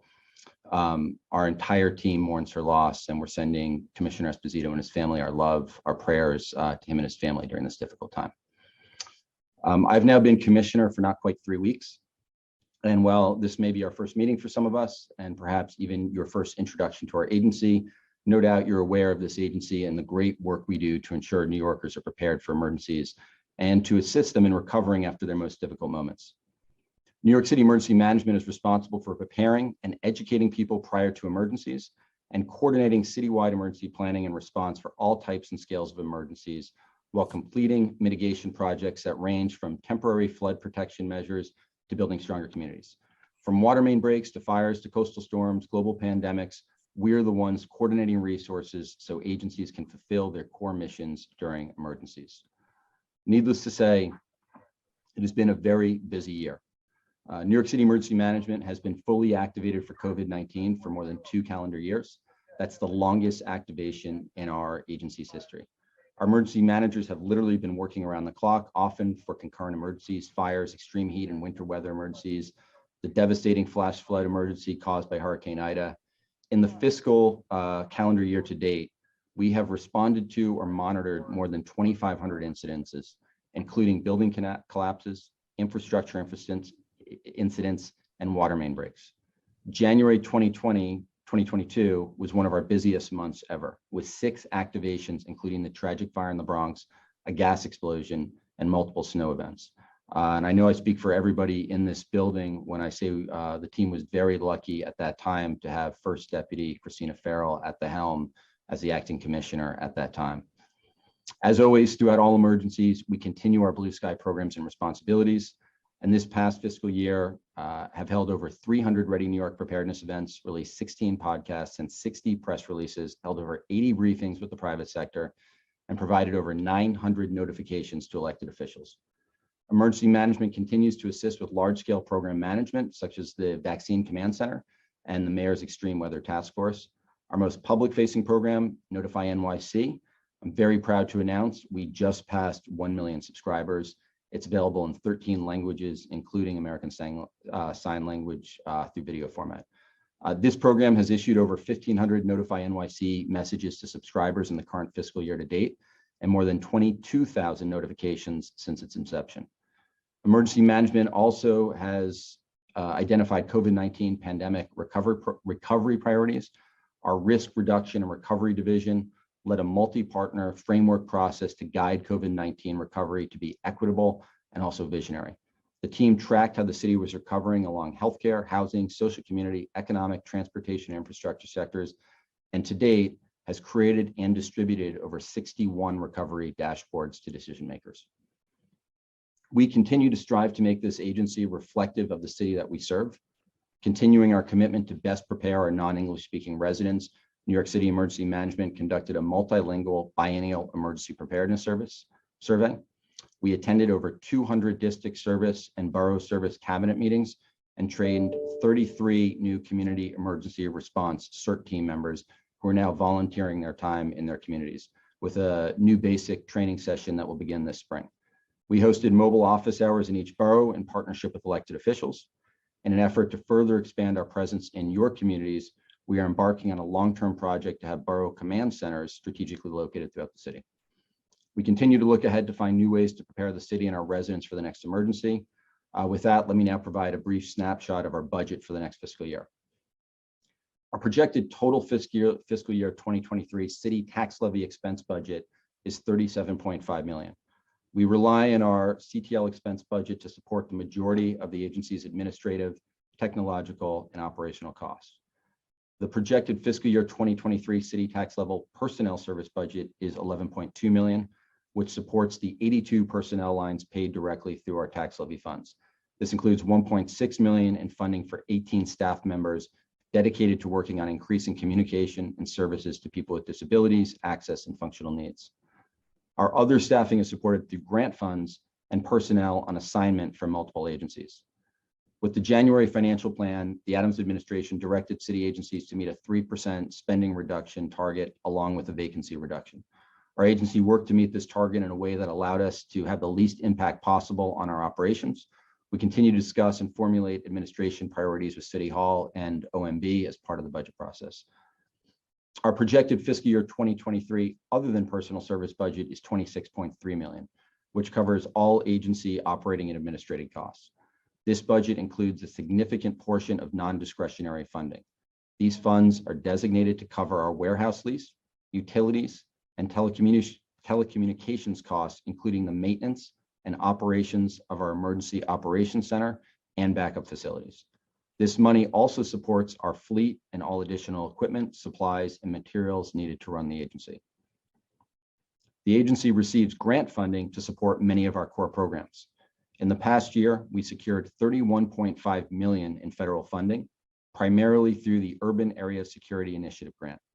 This funding is vital to our ability to run many of our initiatives, including the Ready New York Public Education Program, Community Emergency Response Team Program, Continuity of Operations Program, Geographic Information Systems, Training and Exercises, Watch Command and Response, and Citywide Incident Management System Planning, and the Emergency Supply Stockpile.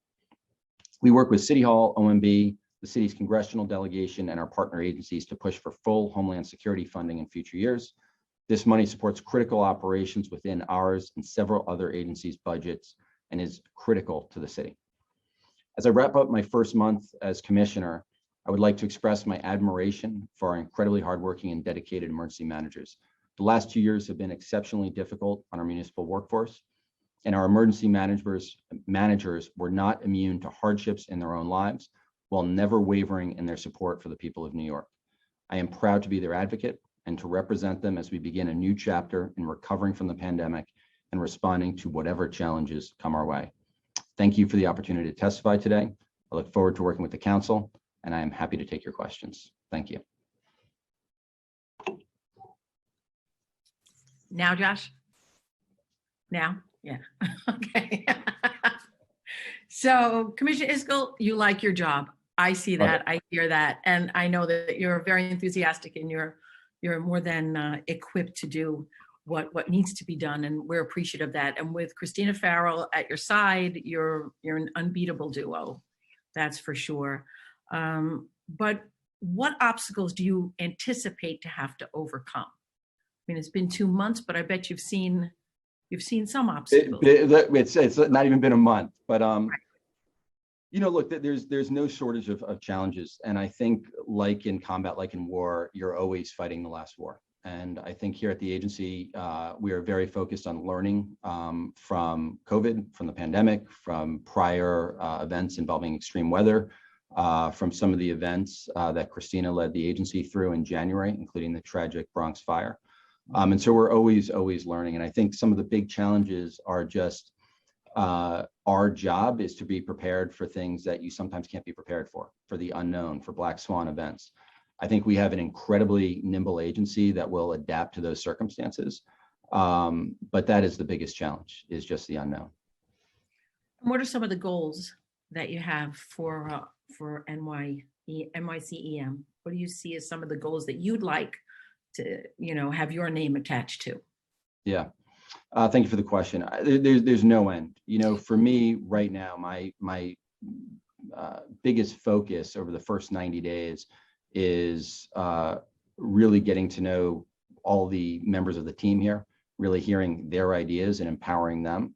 But at the same time, I think there are a lot of things that we can do specifically with diversity within the ranks of the organization to make sure that NYCEM is more representative of the communities that we support. One of the things that we're working on is on-call contracts, specifically to better work with minority and women-owned business enterprises around the city and small businesses. Oftentimes, when there is an emergency, we have to go to the nearest company that can support us, but we want to have contracts in place so that we can work with MWBs and small businesses ahead of time. There's also, making sure that we have a great working relationship with key leaders around the city, including many of the members of the new city council. I think one of the other challenges that we face is oftentimes people are not really familiar with the work that we do and the breadth of our capabilities. And I think it's really important that we do that. And then hurricane season, storm season is right around the corner. Heat season's right around the corner. I want to make sure that we are prepared for that. That's great. And we all know that emergency management is a relatively small agency, but the people who work for your agency are highly specialized. And that's very important. In order to operate at a high level, you have to maintain these vital, valuable, experienced employees. What is the agency's annual attrition rate? I don't know the number off the top of my head. I know we have seen significant, and I can get you that number. I know we have seen significant attrition over the last 2-3 years because of the pandemic and the workload. I think it's important to note at any one time, so we have an emergency operations center that is activated in times of emergencies. At any one time, and that EOC has been activated over the last 2 years because of COVID, in addition to responding to every other emergency that the city has faced. And I think there's been about 15 other activations over the last 133 days. But what that means is a third of our workforce here at any given time, all of our employees are a member of Team Red, White, or Blue, and they are on call for 3-week periods. So a third of our agency, whether you are a lawyer, whether you work in administration, no matter what your job is here, you also wear another hat in the EOC responding to emergencies. So at any given time, because we have been activated, a third of our workforce has been focused on emergencies and not necessarily the day-to-day of what they would be doing here, whether it's planning, resilience, training, et cetera. So there is a big impact on the agency. I will say this is also a very attractive place to work. And, you know, it is, when we do lose people, it's not that necessarily hard to fulfill their roles. And what is emergency management doing to incentivize people to remain and not leave? And could we be doing more? Look, you know, I appreciate the question. You know, I think one of the most important things for me is leadership and management of people. That's my primary job here. As you pointed out, Chairperson Areola, the people that work here are remarkable. And they really are, and they are very, very good at their jobs. And it is my job to create the environment and the ecosystem for them to do their best work. That's what I've done throughout my career in business, in the Marine Corps, in nonprofits, responding to natural disasters. And there's no shortage of ways. You know, I think people always reflexively go to paying people more. That never hurts. At the same time, this building is filled with people who are dedicated public servants, and they really are inspired and moved by being able to get out there into their communities and do more work. There's a lot of other things that you can do in terms of leadership development, showing career pathways for people so that they can get promoted, giving people ownership of problems and sort of new opportunities, and making sure that they are vested partners in the work that you're doing. Right. I couldn't agree more. You had mentioned earlier about coastal storms, and we are heading into hurricane season. Over the past decade, we have had some serious hurricanes and coastal storms impact the city. And in particular, our coastal and low-lying communities, we're still recovering. I happen to live in one of those communities that is still recovering from hurricanes Irene and Sandy, which were in 2011 and 2012. As we saw Hurricane Ida last summer, storms are bringing great deals of water quickly, and we need to make sure all communities are informed about upcoming emergencies. And that was an inland area, so that was surprising that it was so devastating, and it was devastating, and lives were lost. What is emergency management doing to increase communication in coastal and low-lying areas, communities? Great question. Thank you. So, I mean, that was one of the biggest lessons from Ida in particular. And you can never do enough to prepare. I think you have to activate early. And those investments also, sometimes people are worried, decision makers are worried about the cost of activating early. They always end up saving you money and often, even more importantly, lives in the long run. So first off, you can always do more to prepare. We're always looking for ways through Ready New York, through our CERT program, to communicate with more folks. We are always looking for to increase the number of subscribers to Notify NYC. I would say the City Council is a critically important partner in that. We need you to be involved in getting your constituents to sign up for Notify NYC. Which is a major way of getting people to sign up. And then we're also always looking for opportunities to speak to your constituents. Please invite us out to your town halls, to meetings that you're having to get in front of them. And then there's also things that we can do like canvassing and other ways of getting out into neighborhoods directly, or doing that through community groups. Christina, is there anything that you would add to that?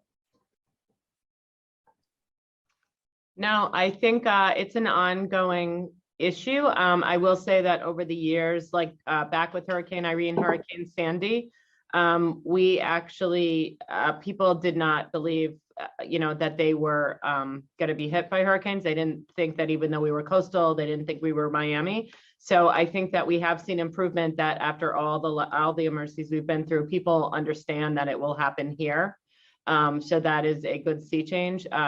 But as the commissioner said, the going out, we have tremendous language capability in Notify NYC. We have 13 different Twitter sites in commonly spoken languages.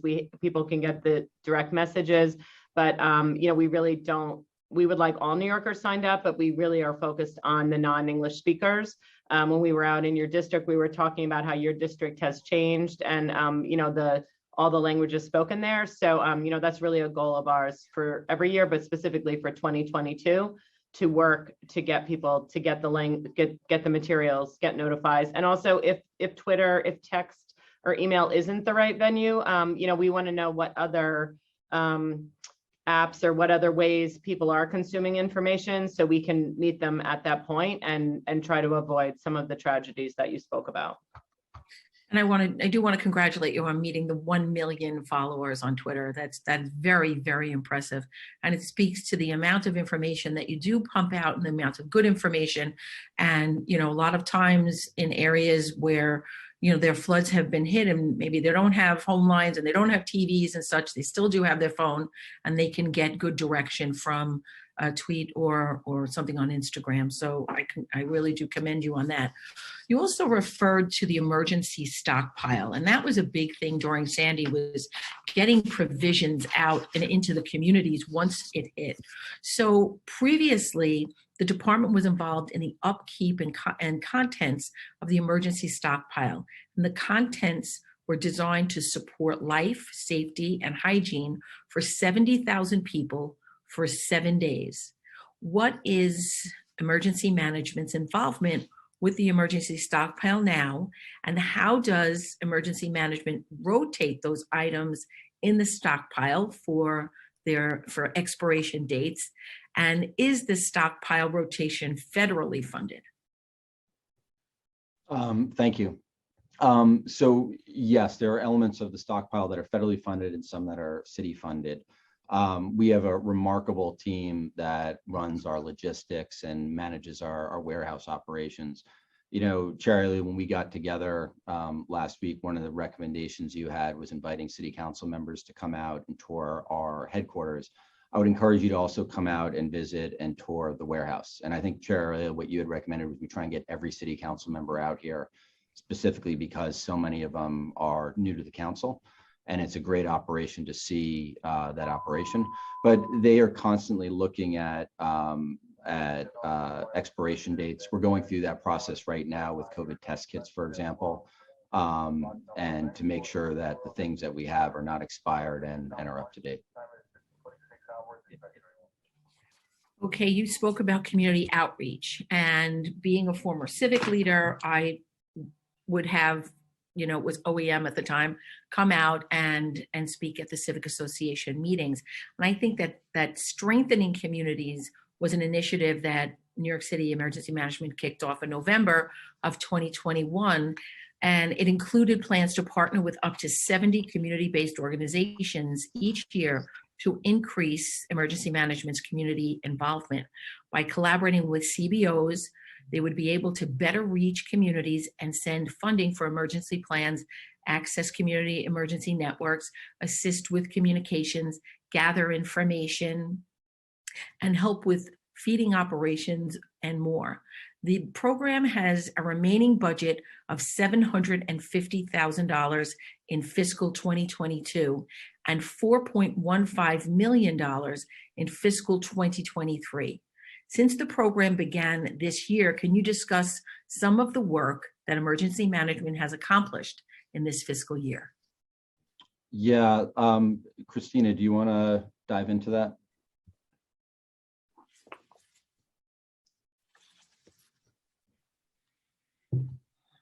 You're on mute. Yeah, sorry, you have to wait till you get unmuted.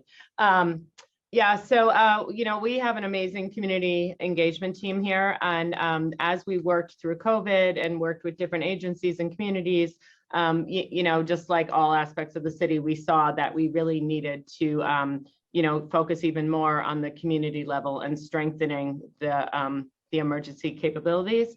So with a very quick turnaround, we were able to engage 9 networks across the city and give them some seed money and start working with them. As you referenced, we have some additional money. Now we have an RFP that we put out, and we're seeking additional networks. And then as there's a big influx of money coming in November, we have some staff line, July. We have some staff lines, so we're hiring people to manage this. And then the goal is, with the council and with our existing partnerships with our CERT members, to have these community groups really across the city. And really, it's a bottom-up approach, grassroots working. So if there is a coastal storm event, if there's severe heat, different things, they can activate. They will have a straight line into our emergency operations center and really help to push information both ways, because we need to get information out culturally appropriately to the communities, but we also need to get information back on what's the best place to have a service center, or what are some specific needs in the community. So we're really excited about this program. We're happy that it's been funded, and we're working very quickly to get it up as much as possible. So many more good things to come with the Strengthening Communities initiative, for sure. You mentioned nine networks operating now. Do you know where they are? They're in all 5 boroughs. Some were networks that we already knew, and some were new to us. I can get you the complete list, but I know that they are representative of the 5 boroughs. And you mentioned that you do have money earmarked for staffing. How many staff members would you be hiring to do this project? We want to have 1 staff member per borough focused, and then an overall program manager. But we're coming in, I think we're going to hire 3 people to start, get them up to speed, get the networks in, because the great thing about this program is once we get the networks up and running, we're able to give maintenance money, because, it's not going to happen, that they need money to be supported. So we're just tiering it up, but ultimately we would like to have 6 people, a program manager, and 1 person for each borough. And with the increased funding, you'll get to do additional things. Can you name just a couple of things that you'd like to accomplish that you're not doing now with the existing funding? Yeah, so as the teams, as the community groups get up and the networks get strong, we want to do additional training. We'd like to do exercises. So it's really a microcosm of the work that we do as emergency managers.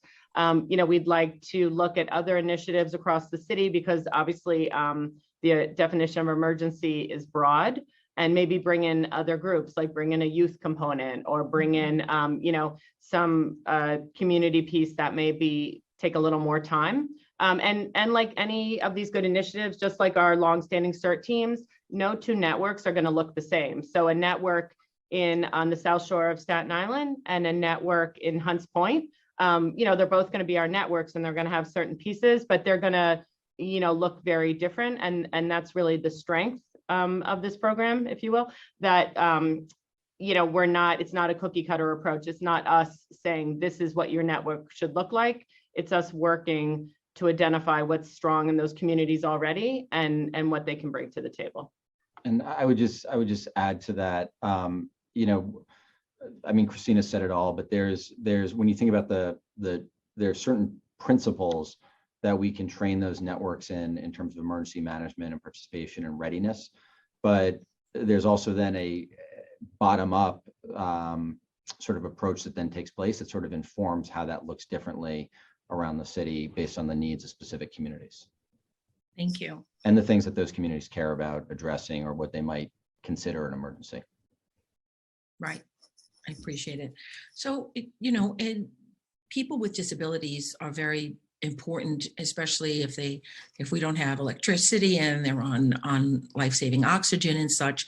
And the New York City Emergency Management section of the preliminary Mayor's Management Report begins with an emphasis that emergency management is focusing on equity through programs and activities to address needs of the city's diverse communities. What steps is emergency management taking in this area? So a lot. Number one, when you look at Notify NYC messages, making sure that, we include things like American Sign Language. When we are, our evacuation plans, making sure that we have shelters that are specifically set up for folks with functional needs. We're currently working on creating specific networks around the city to make sure our elderly population, people with disabilities, people with functional needs, are able to get the information they need in a time of an emergency, whether it's a fire, hazmat incident, you name it. We're trying to involve the private sector in some of those conversations because they can be very effective if you're a building owner and alerting people that live in your building, as opposed to trying to do an on-the-ground canvassing. So I think across sort of the spectrum of the life cycle, whether it's preparedness, mitigation, response, or recovery, making sure that we are working for that community is critically important. And I'd add making sure that some of the folks that we're hiring are representative of those communities. That's very important. So how much funding is dedicated toward this program? Stacy, do you have the specific number?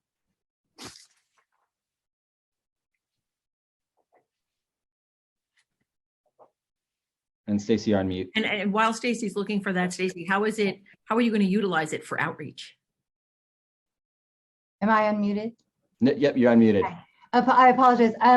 It's about 1.3 million. It was 1.3 million in the fiscal year 21 budget, so I think it's slightly less.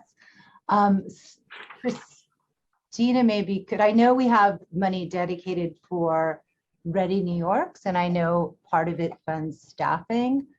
Maybe Christina could touch a bit more on the outreach. Sorry, I keep muting myself, making the council do more work. Yeah, so we have several staff lines, as Stacy said, that are through DAFN funds. And what we've done is we have incorporated them into different units. So like within communications, within community outreach, within logistics, instead of making a standalone unit within our Notify NYC, because we really wanted it to be holistic throughout the agency. And we've been doing that really since Hurricane Sandy, and it's brought there's always more to do for sure, but it's brought some really remarkable changes and accomplishments that we're very proud of. And we have a senior outreach coordinator, and he's 80 years old himself, but has way more energy than I have. And he goes out, he does it in person, he does it remotely, whatever it takes. And he works with senior centers, he works with different advocacy groups, and, along with our youth outreach coordinator, with schools in District 20 and 75, or, students that have special needs. And so, we try to do it both ways, looking overall at our programs, like the commissioner said, how to make sure that the shelters are accessible and have the equipment and things they need.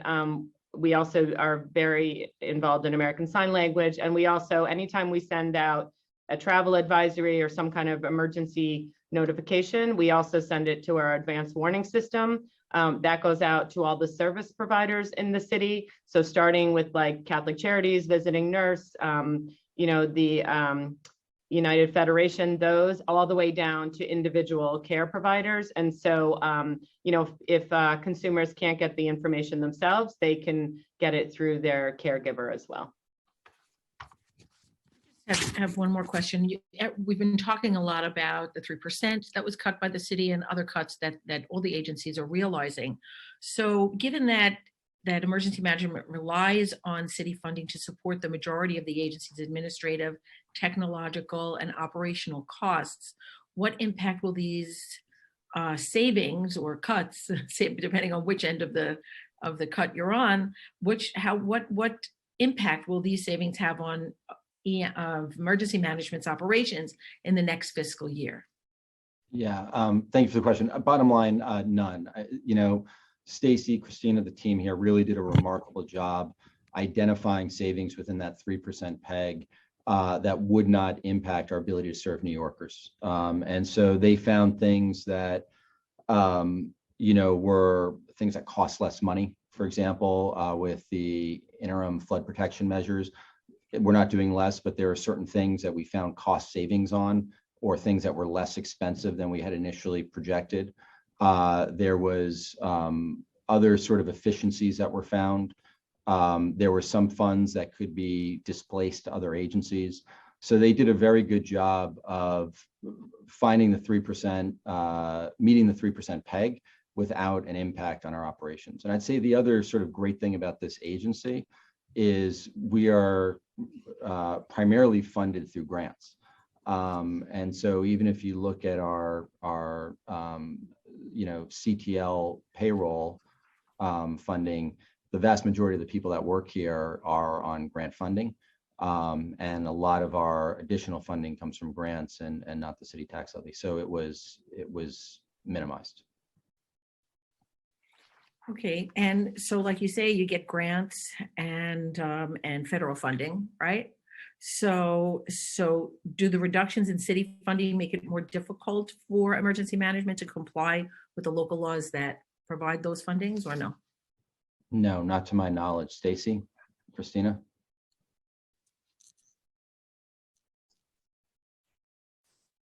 No, sorry, I should just stay Okay. unmuted. No, there's no impact at all.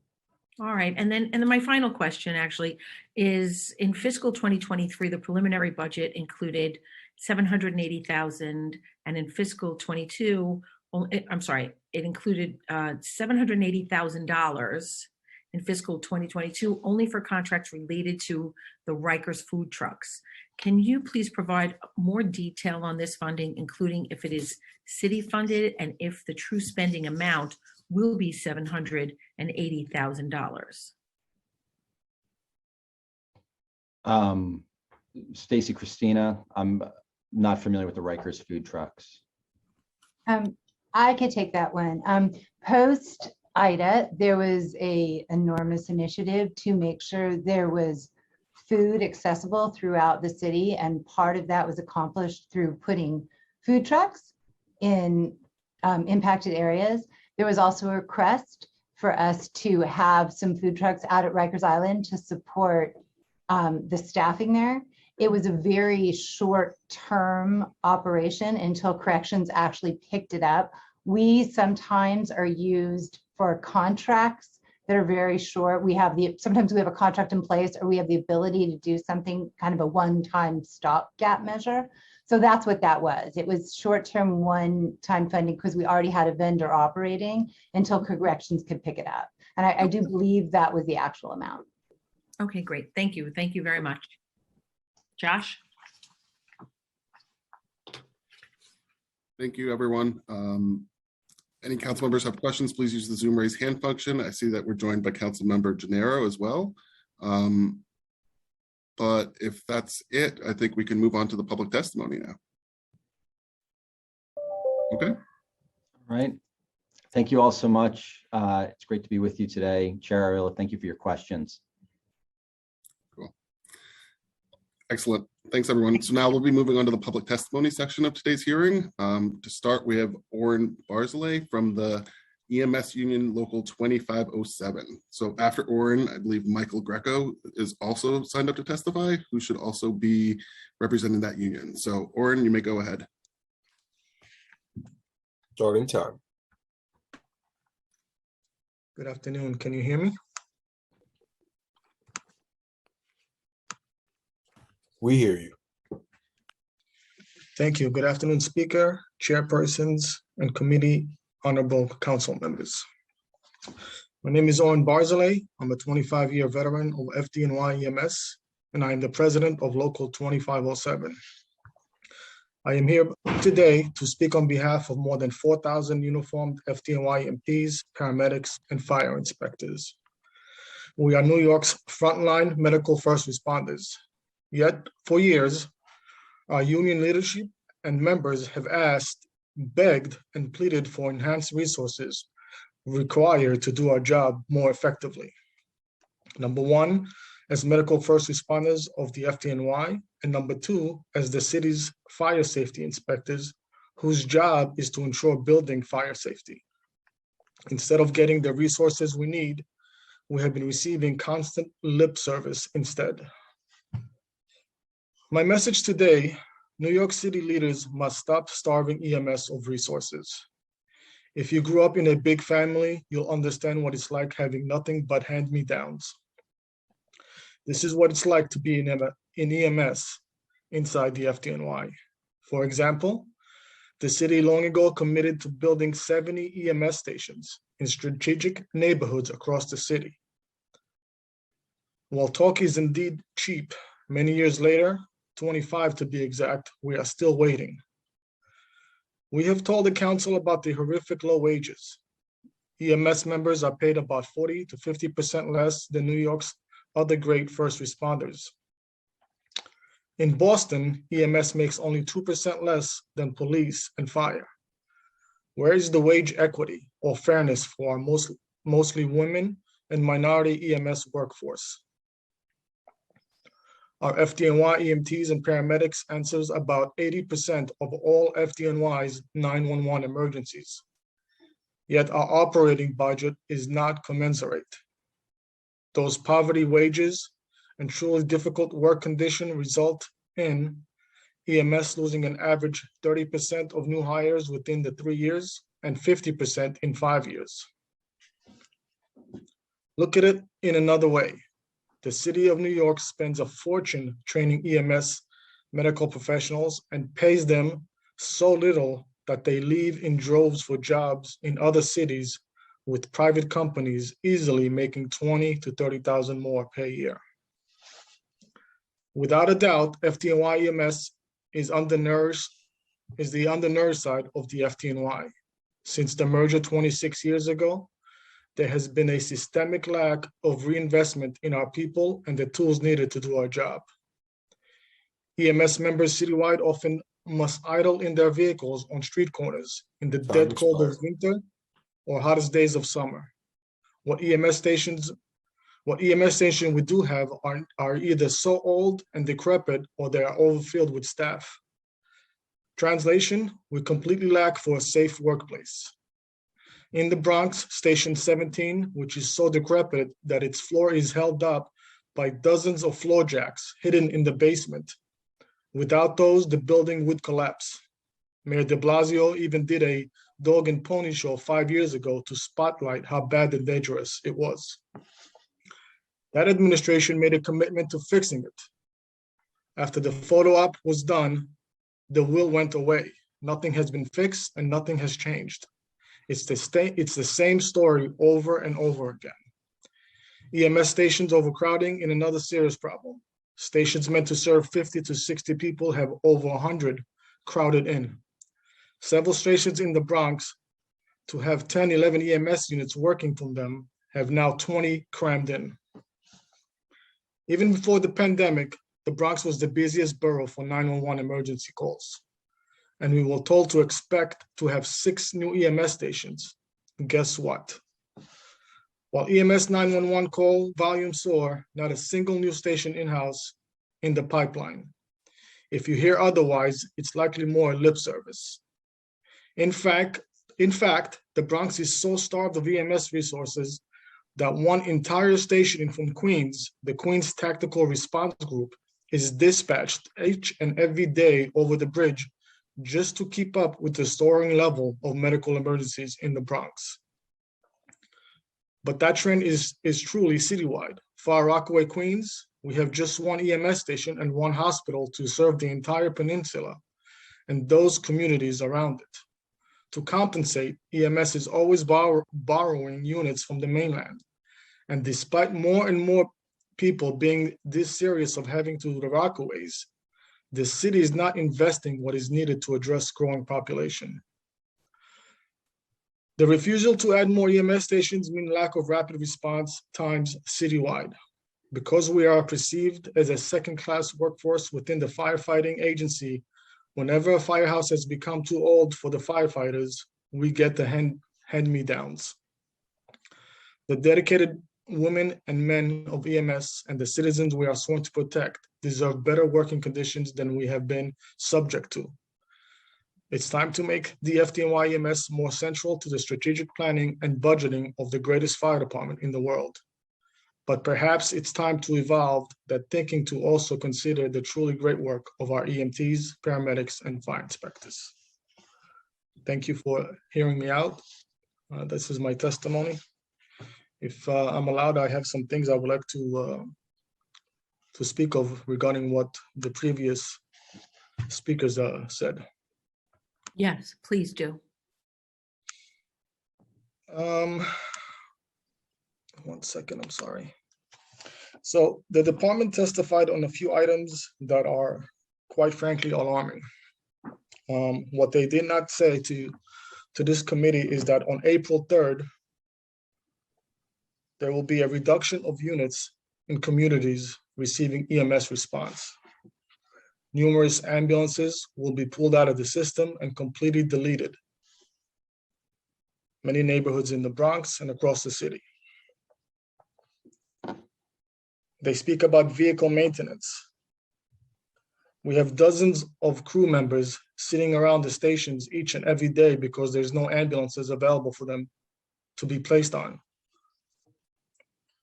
The department talks about a peer support counseling service unit, which is a well-known fact, is not designed for EMS.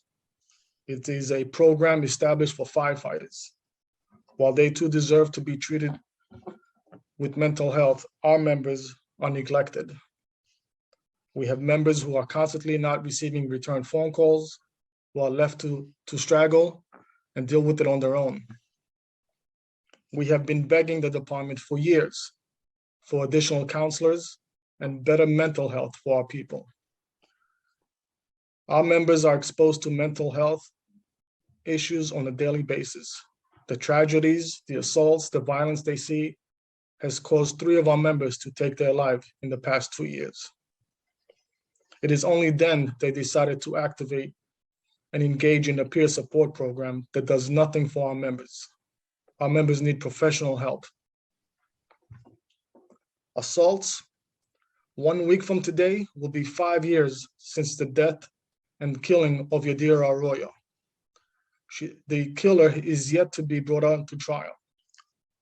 Not yet has anyone who assaulted a member of FDNY EMS has been charged with a felony. All the assaults that our members are exposed to are being brought and dropped down to either a misdemeanor or a desk appearance ticket. The department does nothing to protect our men and women. I appreciate Councilmember Holden for suggesting our men and women may be supplied with mace to protect themselves. When we brought that suggestion, that was not acceptable. But it's okay for our men and women to be sent to the hospital with broken noses, broken arms, broken legs for being constantly assaulted, being placed on 30-day cocktail that makes our members sick because of the strong antibiotics they're being placed on after being spit on. The computer-aided dispatch system is a joke. Every child on his cell phone has a GPS application applied to it. Our members have to use their own personal cell phones to get to sites. Our CAT system they have invested millions of dollars in it, and it still doesn't give them the way how to get to a call. Our academy, I ask all of you to take a day and come see our EMS academy. It is so overstaffed. Correction, it is so short-staffed. And the facility is so small that we have to rent buildings now to train our people. There is no room to continue education of our men and women. They're constantly canceling classes or rescheduling classes because we can't keep up.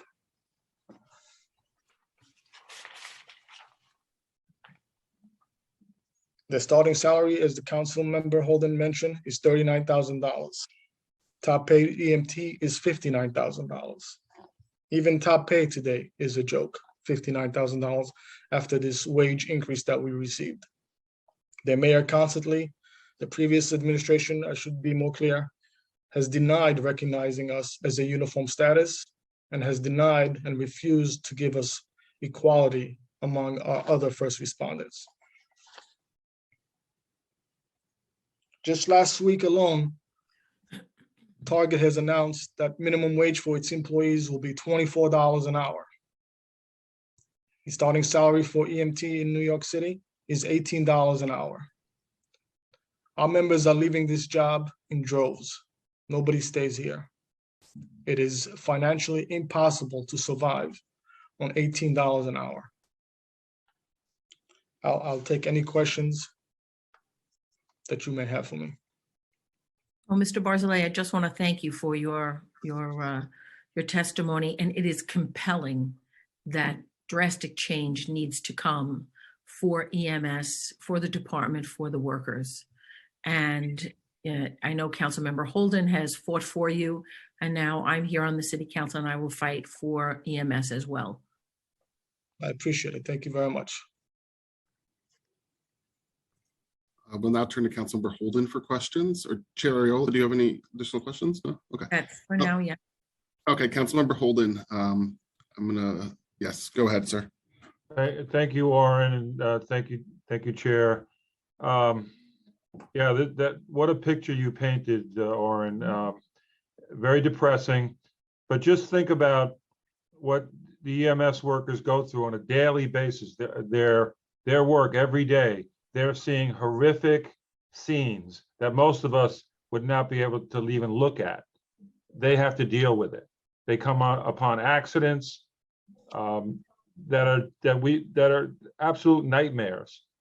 They might see the death of a child, which they have to take that home, and to do it and get paid so little is an insult, is a disgrace.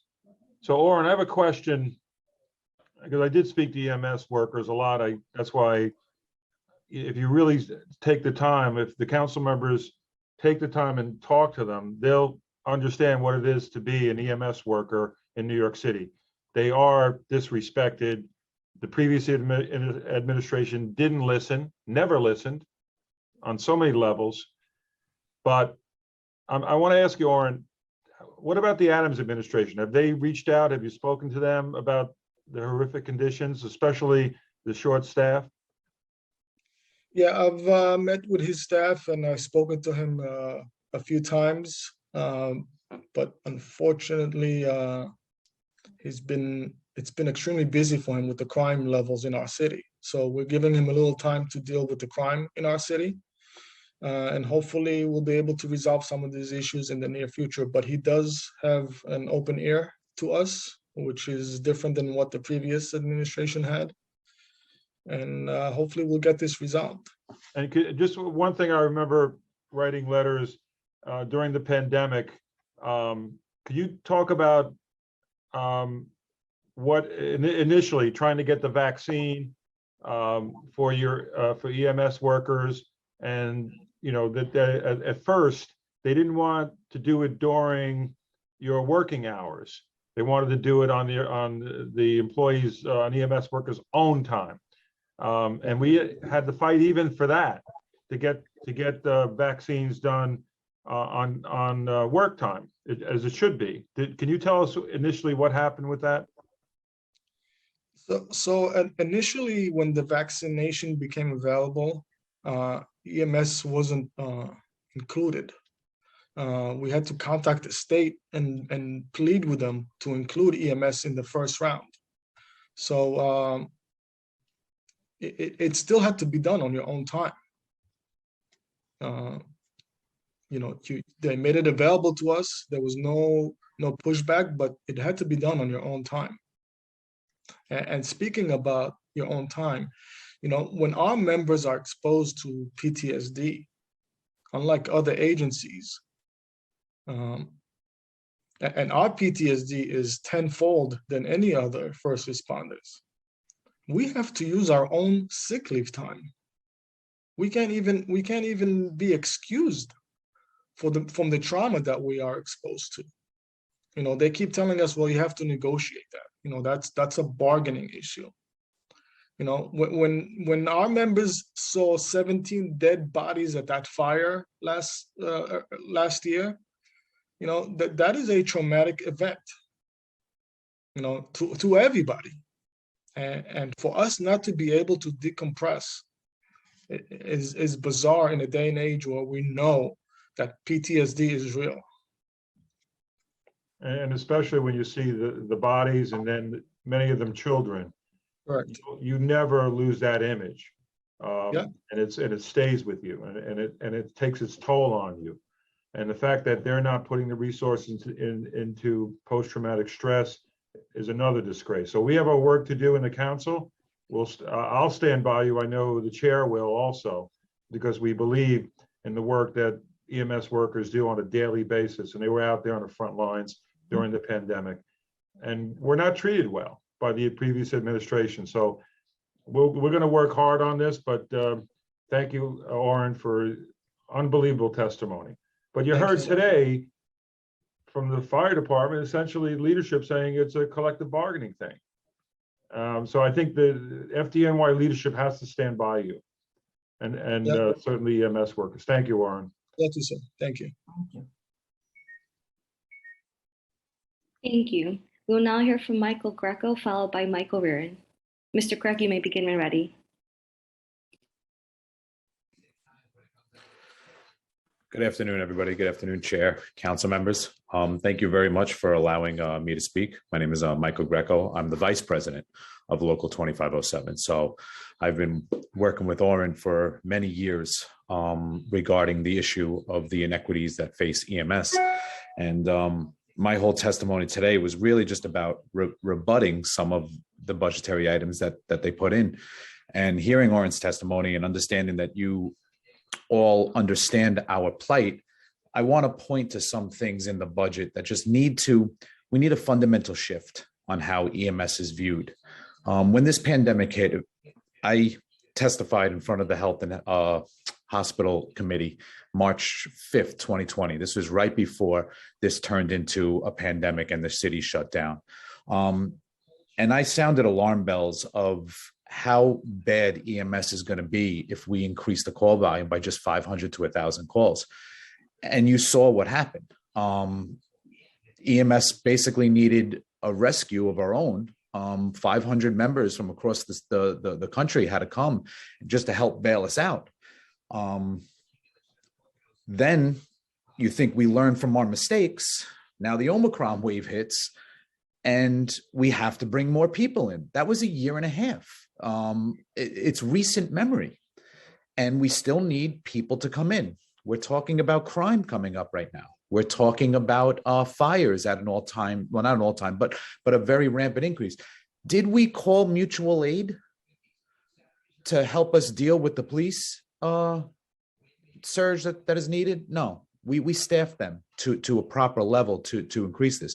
Have we asked neighboring counties to come with fire trucks? Long Island per capita, the highest fire truck community in all the country. Have we asked them to come in and help with the fire? No, because there's a major difference between at staffing level and being understaffed.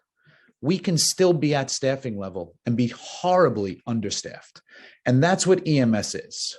We are systematically understaffed. Very few people understand the nuances behind an ambulance sitting on their corner. A firehouse is open 24 hours a day. Nobody knocks in, oh, I'm sorry, between the hours of 11 at night and 9 in the morning, oh, we don't run. Hundreds of ambulances across our city are staffed at a 12 or a 16-hour level. And then we put them to bed on the overnight. Communities are now losing, like Oren has led to, because of a complete revamp of the 911 system that is about to come in on April 3rd, which really has very little oversight from a safety committee, from anybody, is about to be embarked. Communities, which I just spoke at Community Board 8, they're going to be losing ambulances. So they should. Time expired. Sorry. That's really what I want to say. I know I'm running out of time, but there's a couple more things if I'm allowed to.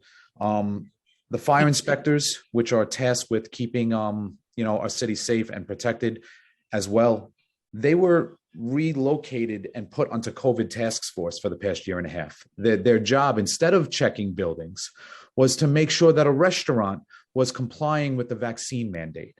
So if you mean to tell me that doesn't have an effect on the backlog, it obviously does. They utilize our resources so bad. They treat us so bad. I heard the fire department invite you to Randall's Island to take a look at the training center and all the things that the $274 million. When you're done touring the beautiful Randall's Island, I would like you to tour the EMS facilities with the 100-year-old buildings that are falling apart, the space heaters that we have because the heat goes down for a week, the condemned buildings across the field from us, the raccoons that are flying around. That's what I would invite you to see, to maybe understand the perspective of the second-class citizens that we on EMS are. In March of 2020, our response times went to almost 20 minutes because of the pandemic.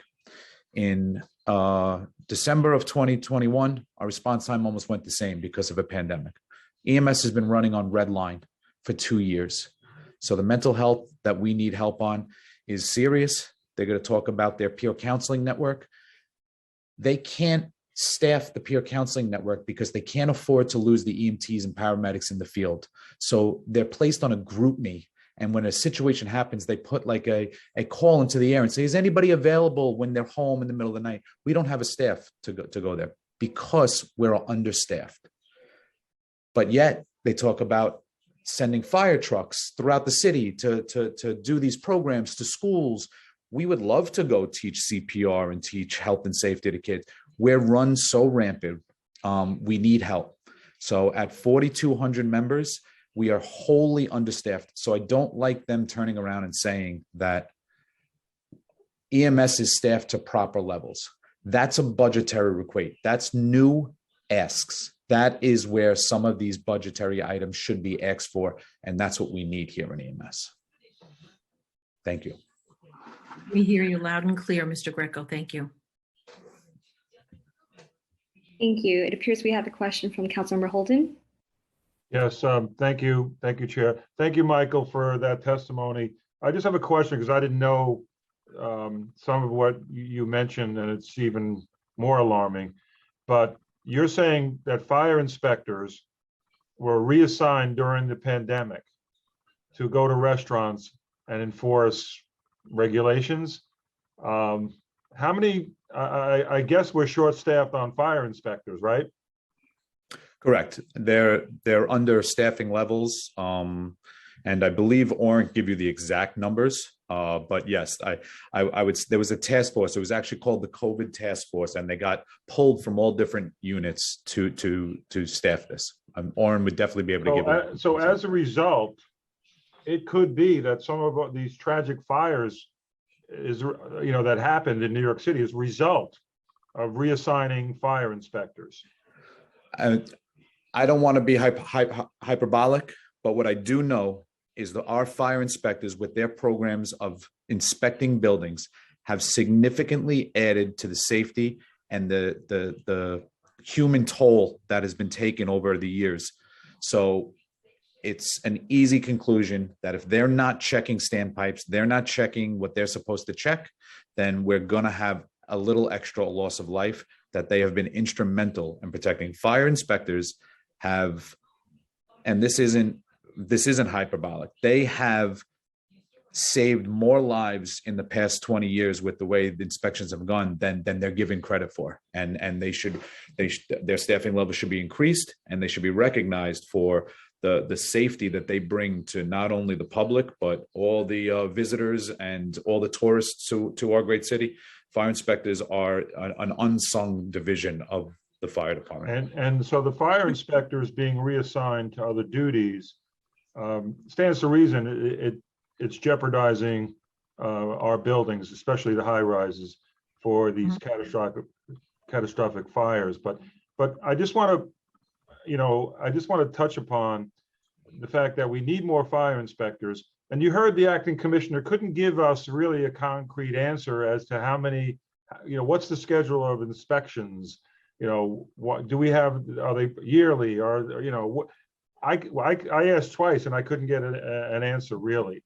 So that's something we have to bring up, Chair, to the administration, especially in budget time. That there's a lot to be fixed here. And we can't treat EMS workers and we can't treat fire inspectors like they're they're just here and we can just do what we want, and we don't have to pay them enough, and we can reassign them at will. That they should not be reassigned to do COVID work or inspections on other than fire prevention. So I think that we do have some issues to bring up, Chair, but thank you, Michael. You're welcome. Thank you for time. we first have to make sure that they are reassigned where they're supposed to be. And Right. they're not going in and just harassing small business owners and giving them fines when buildings are burning and people are dying. Yeah, so, but that explains, Chair, that explains why the same businesses were visited by Consumer Affairs, Health Department, and now I didn't know fire inspectors. I mean, that's to me is outrageous, but I just can't, to begin to say how poorly EMS workers and fire inspectors were treated under the de Blasio administration. But I will be meeting with the deputy mayor actually tomorrow, and I'll bring this up also. Thank you both. Thanks, Michael. Thanks, Oren. Yeah, just so you know, we brought this up to the deputy mayor 2 weeks ago. I have Mike Reardon, who's a chief fire inspector, who's going to talk about the task force and how they were pulled away instead of doing building inspections. And ironically, that tragic death in the Bronx, that building was scheduled to be inspected, but because they were sent to a task force, that building was not inspected. And the same thing happened with that Brooklyn explosion. That building was scheduled for inspection, but because the task force was sent to inspect COVID sites, that building was not inspected either. So it's problematic. I do think we have the picture, and I think that you both make very compelling statements, and Councilmember Holden and I are in sync on making sure that the current administration is aware of what was taking place and making sure that it is not still taking place, and that you do receive what you need, and the fire inspectors go back to what they need to do, as Councilmember Holden said. So I'm sorry, as of last week, when the mask mandate dropped by the mayor's office, that's when they canceled all our fire inspectors from going. So they sent them back now to headquarters to continue to start doing inspections now. So that came to an end. That's good news. That's good news. Yeah. Thank you. We will now hear from Michael Reardon. Mr. Reardon, you may begin when ready.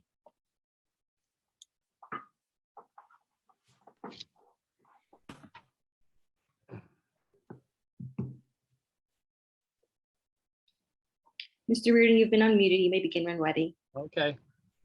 Can you hear me now? Yes. Just want to be sure. Okay, my name is Michael Reardon. I'm a deputy chief in the Bureau of Fire Prevention. I've been on the job for 40 years. I sit on the executive board, 2507 EMT, paramedics, and fire inspectors. I would like to thank City Council members for allowing me to speak on behalf of my brothers and sisters in the Bureau of Fire Prevention. Fire prevention inspectors generate about $77 million a year. During the pandemic, the last 2 years, our inspectors dropped dramatically, leaving the city unsafe because several of our units and manpower were mandated by the mayor, de Blasio, to hand out masks in the public and to inspect restaurants to check for compliance, which is the health department's job in the 5 boroughs. During the pandemic, we were not able to test and perform all our inspections, testing fire protection systems, such as sprinkler systems, standpipe systems, rain hood systems in the restaurants, construction sites, places of public assembly, hazardous cargo trucks carrying gasoline and diesel, service stations, private fueling stations in the 5 boroughs, refrigeration units, oil burning units, storage of aerosols, and MVRS service stations. We have about 450 inspectors. We are down between 99 to about 130 inspectors, leaving to new jobs, such as going to fire department or retirement or health reasons. It's important that we continue to hire more fire inspectors for the following reasons. Fire prevention inspectors are out there in the field working hard in the 5 boroughs to make sure our firefighters, the public, and all visitors who come to the city on vacation are safe by making sure that all types of fire protection systems, such as sprinkler standpipe system, dry chemical fire suppression systems, foam fire protection systems are inspected, tested, and in perfect working condition. Time expired. Always looking for hazardous and unsafe violations during the inspections in all the facilities we inspect. Fire prevention inspectors are out inspecting high-rise buildings, restaurants, places of public assembly, all types of commercial buildings, construction sites, power plants, methane recovery facilities, LNG, which is next, liquid natural gas facilities, compressed natural gas facilities, service stations, private fueling facilities, pipelines, providing jet fuel, gasoline, fuel oil to JFK Airport and to LaGuardia Airport. Also doing junkyards, scrap metal yards, storing unsafe hazardous materials in buildings and in box trucks, inspecting gasoline and fuel oil tanker trucks. We have a laboratory unit also inspecting the hospitals. We do task force and shelters in the city. We do illegal conversion task force. Also, district offices are checking for refrigeration units on the rooftop of buildings, as well as checking for aerosol storage and BRS stations. We also supervise fireworks displays in all the boroughs. Fires are down due to fire prevention inspectors, the work they do. Units are required to travel in 5 boroughs and sometimes respond to emergencies without department vehicles. Fire prevention units lost cars due to high mileage and never was replaced. Some were taken away and given to chiefs on the firefighter side who come to fire prevention. And that's my statement. Thank you for your time. Thank you. Thank you, Mr. Reardon. I'll take any questions you have.